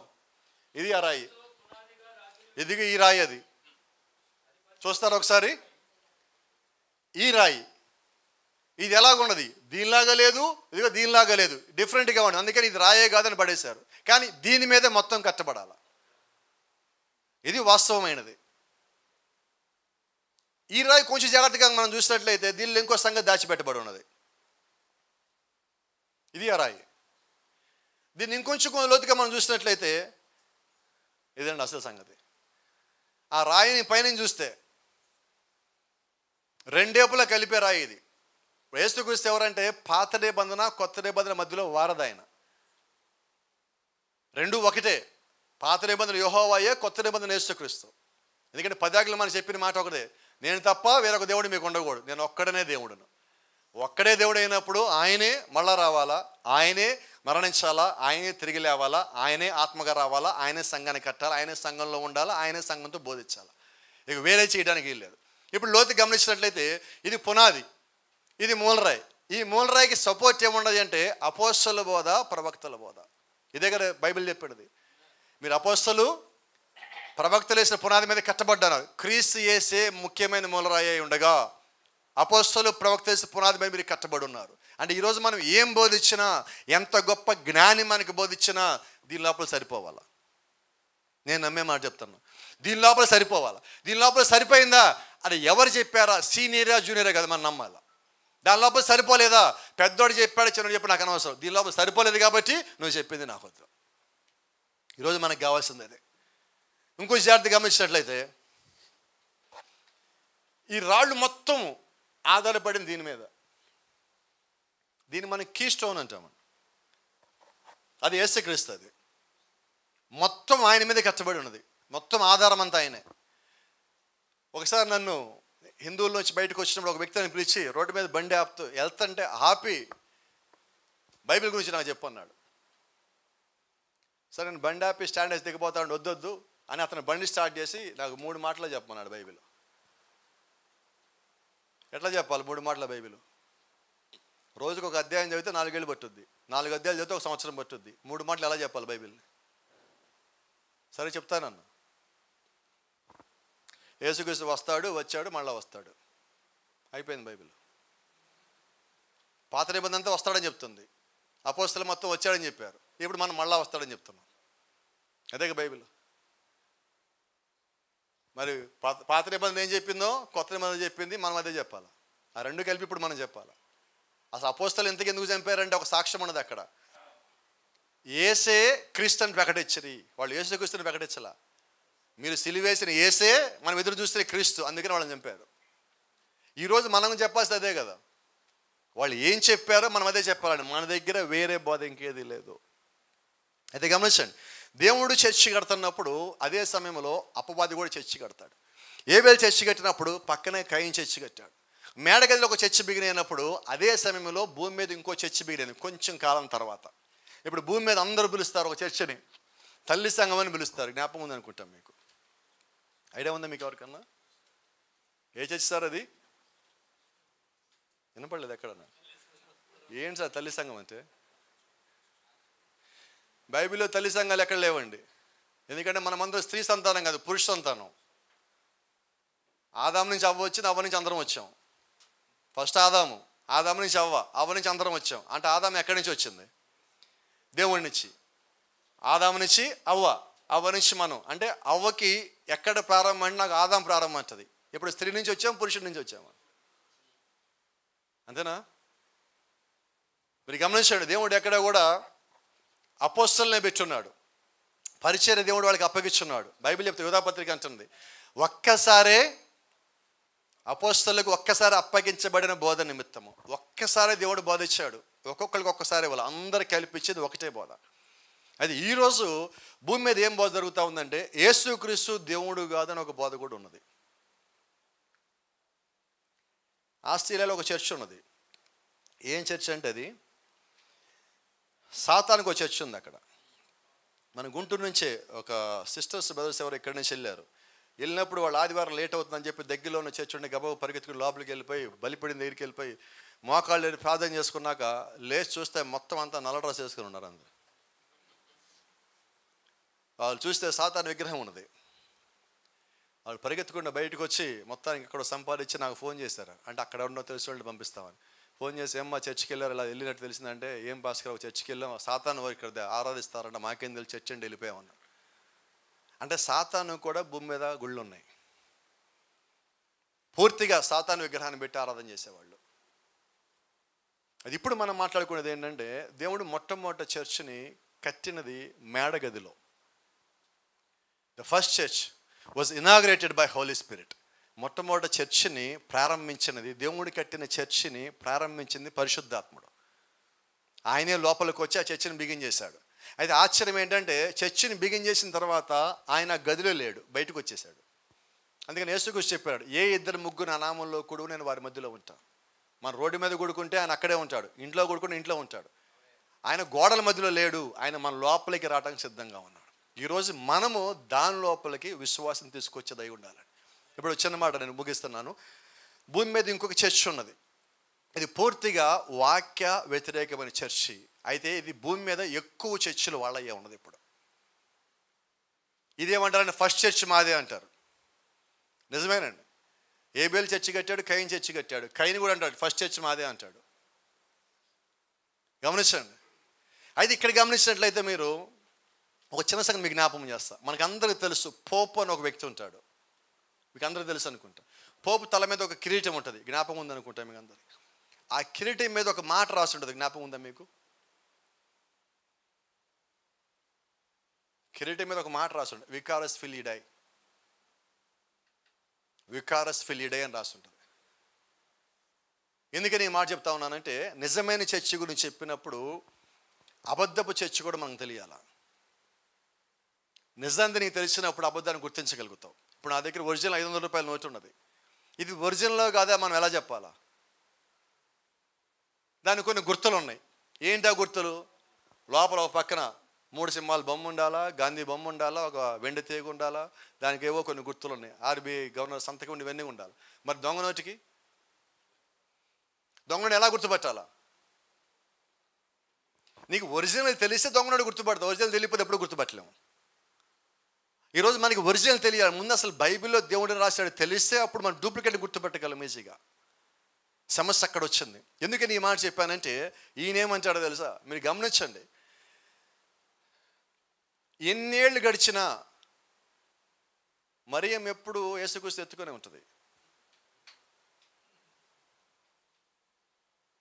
ఎన్నేళ్ళు గడిచినా మరియమ్మ దించదు ఆయన్ని.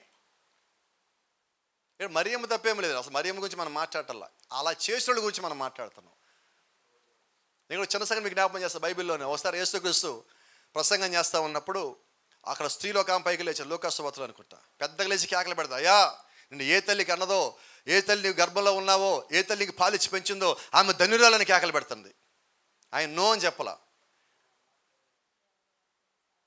అమ్మా కరెక్టే నువ్వు చెప్పింది, కానీ వాక్యాలు విని దాన్ని గైకొని వారు మరీ ధన్యులు. మరీ ధన్యులు అంటే ఎవరికన్నా? మరియమ్మ కన్నా ధన్యులు అని చెప్పాడు ఆయన. మరి మరియమ్మ దేవత అయితే మనమే అవ్వాలి సార్, ఇప్పుడు ఇంకా ఎక్కువ అవ్వాలి, అంతే కదా.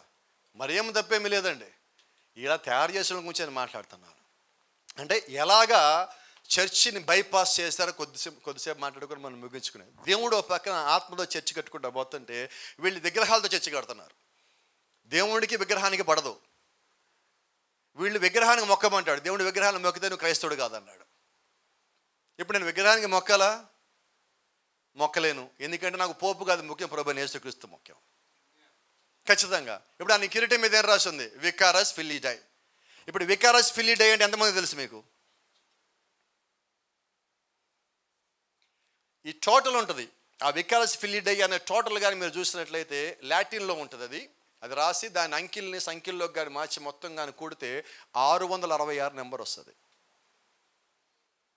మీకు అందరికీ తెలుసు, ఎవరు చెప్పక్కర్లా 666 అంటే ఏంటి అన్నది. సార్ చెప్పండి. The number of mark of the beast, మృగం యొక్క ముద్ర, మృగం యొక్క సంఖ్య. ఇప్పుడు ఆ కిరీటం పెట్టుకునే వ్యక్తి ఎవరు?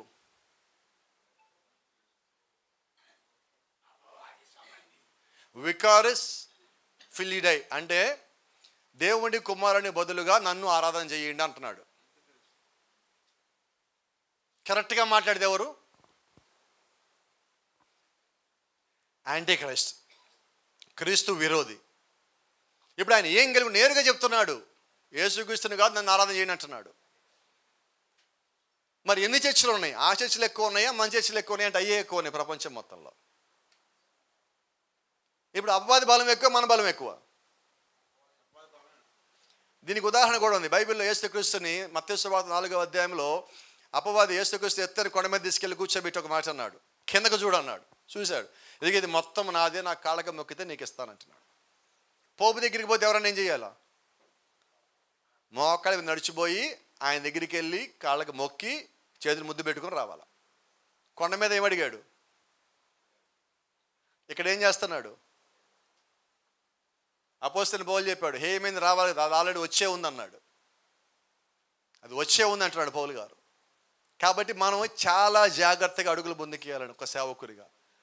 ఎటువైపు మనం పోతున్నాం, ఎటువైపు మనం చూస్తున్నాం. వాళ్ళు పెట్టిన ఆచారాల్లో ఈ రోజుకి సంఘాల్లో ఉన్నాయి. ఆర్సీఎం చెప్తా ఉన్నది, మాదే మొదటి సంఘం, మాదే తల్లి సంఘం, తల్లి లేకుండా కుమారుడు వస్తాడా అంటున్నారు. ఎందుకు రాడు? ఆయన అలా రాళ్లకు కూడా పిల్లలు పుట్టిస్తారన్నాడు. మరి తండ్రి లేకుండా ఎలాగో వచ్చాడు? ఆయన ఎలాగైనా పుట్టించగలడు. గర్భం ఉడిగిపోయిన శారాదుకు ఆయన పుట్టించగలిగాడు, ఎలిజబెత్కి పుట్టించగలిగాడు. ఇంక కరెక్ట్గా మాట్లాడితే మెచ్యూర్ కూడా కానీ మరీ గర్భంలో ఆయన వచ్చాడు. కన్యక అంటే అదండి. అటువంటి ఆమె లోపల నుంచి ఆయన రాగలిగాడు. ఇక్కడ మరియ ప్రమేయం లేదు యేసుక్రీస్తు రావటానికి, కేవలం పరిశుద్ధాత్మ ప్రమేయం మాత్రమే. మరి అలాగ రాగలిగిన దేవుడు ఇప్పుడు వీళ్ళు ఏం చేశారు? భూమి మీద విగ్రహాలు తెచ్చాడు. కొరింథీయుల నుంచి వీళ్ళకి వచ్చింది, రోమీల నుంచి వీళ్ళకి వచ్చింది. ఆ ఆరాధన తీసుకొని వచ్చి వీళ్ళు ఏం చేశారంటే మన దాంట్లో కలిపేశారు. ఈరోజు మనం కూడా ఏం చేస్తాం తెలియక కొన్నిసార్లు చర్చిలో కూడా విగ్రహాలు పెడుతున్నాం. క్రిస్మస్లో విగ్రహాలు కనిపిస్తాయి, జనరల్ ఫెస్ట్ విగ్రహాలు కనిపిస్తాయి, క్రాసులు కనిపిస్తున్నాయి, స్టార్లు కనిపిస్తున్నాయి. ఇదేది కూడా దేవుడు మనకు చెప్పలేదండి. ఇర్మీయా గ్రంథంలో స్పష్టంగా ఉన్నది. ఆకాశంలో ఉన్న వాటి రూపాలే కానీ, భూమి మీద ఉన్న రూపాలే కానీ, నీళ్ళలో ఉన్న రూపాలే కానీ ఏ రూపాయి మీరు చేసుకోకూడదు, మొక్కకూడదు. చెక్కతో చేసిందే కానీ, రాతితో చేసిందే కానీ ఏది మీరు మొక్కద్దు. దేనికి మనం మొక్కదు? ఒక్క వాక్యానికి తప్ప, క్రీస్తుకు తప్ప.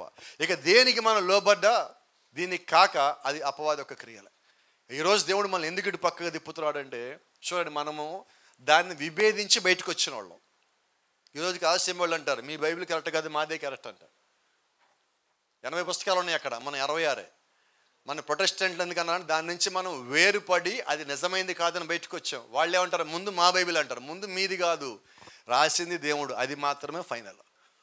ఫస్ట్ చర్చ్ స్టార్ట్ చేసింది మేడగదిలో. ఆ తర్వాత 4.5 సంవత్సరాలకి వీళ్ళు స్టార్ట్ చేసుకున్నారు. 38వ సంవత్సరంలో, 33వ సంవత్సరంలో స్టార్ట్ అయినది. కాబట్టి మొట్టమొదటి చర్చ్ దేవుడు కట్టున్నాడు. పాత నిబంధనలో ఆత్మగా మేఘంగా ఆయన లోపలికి వచ్చున్నాడు సొలొమోనుకి వచ్చినప్పుడు. కొత్త నిబంధనలో పరిశుద్ధాత్మగా ఆయన లోపలికి వచ్చున్నాడు. ఈరోజు లేఖనం సెలవిస్తే ఏంటంటే, నా మాటలు మీ యందు, మీరు నా యందు నిలిచిన యెడల. ఈరోజు మనం బోధించాల్సింది ఆయన మాటల్ని ఆయన లోపల మనం ఉండేలాగా చేయటాన్ని. కానీ వేరొక్కని మనం చూడొద్దు, వేరొక పక్క మనం చూడొద్దు, వేరొక సంఘాన్ని చూడొద్దు, వేరొక సేవకుని పరిచయం మనం కాపీ చేయొద్దు. ఏ ఒక్కరిని మనం కాపీ చేసినా కూడా వాళ్ళు కాదు, మనం ఫెయిల్ అవుతాం.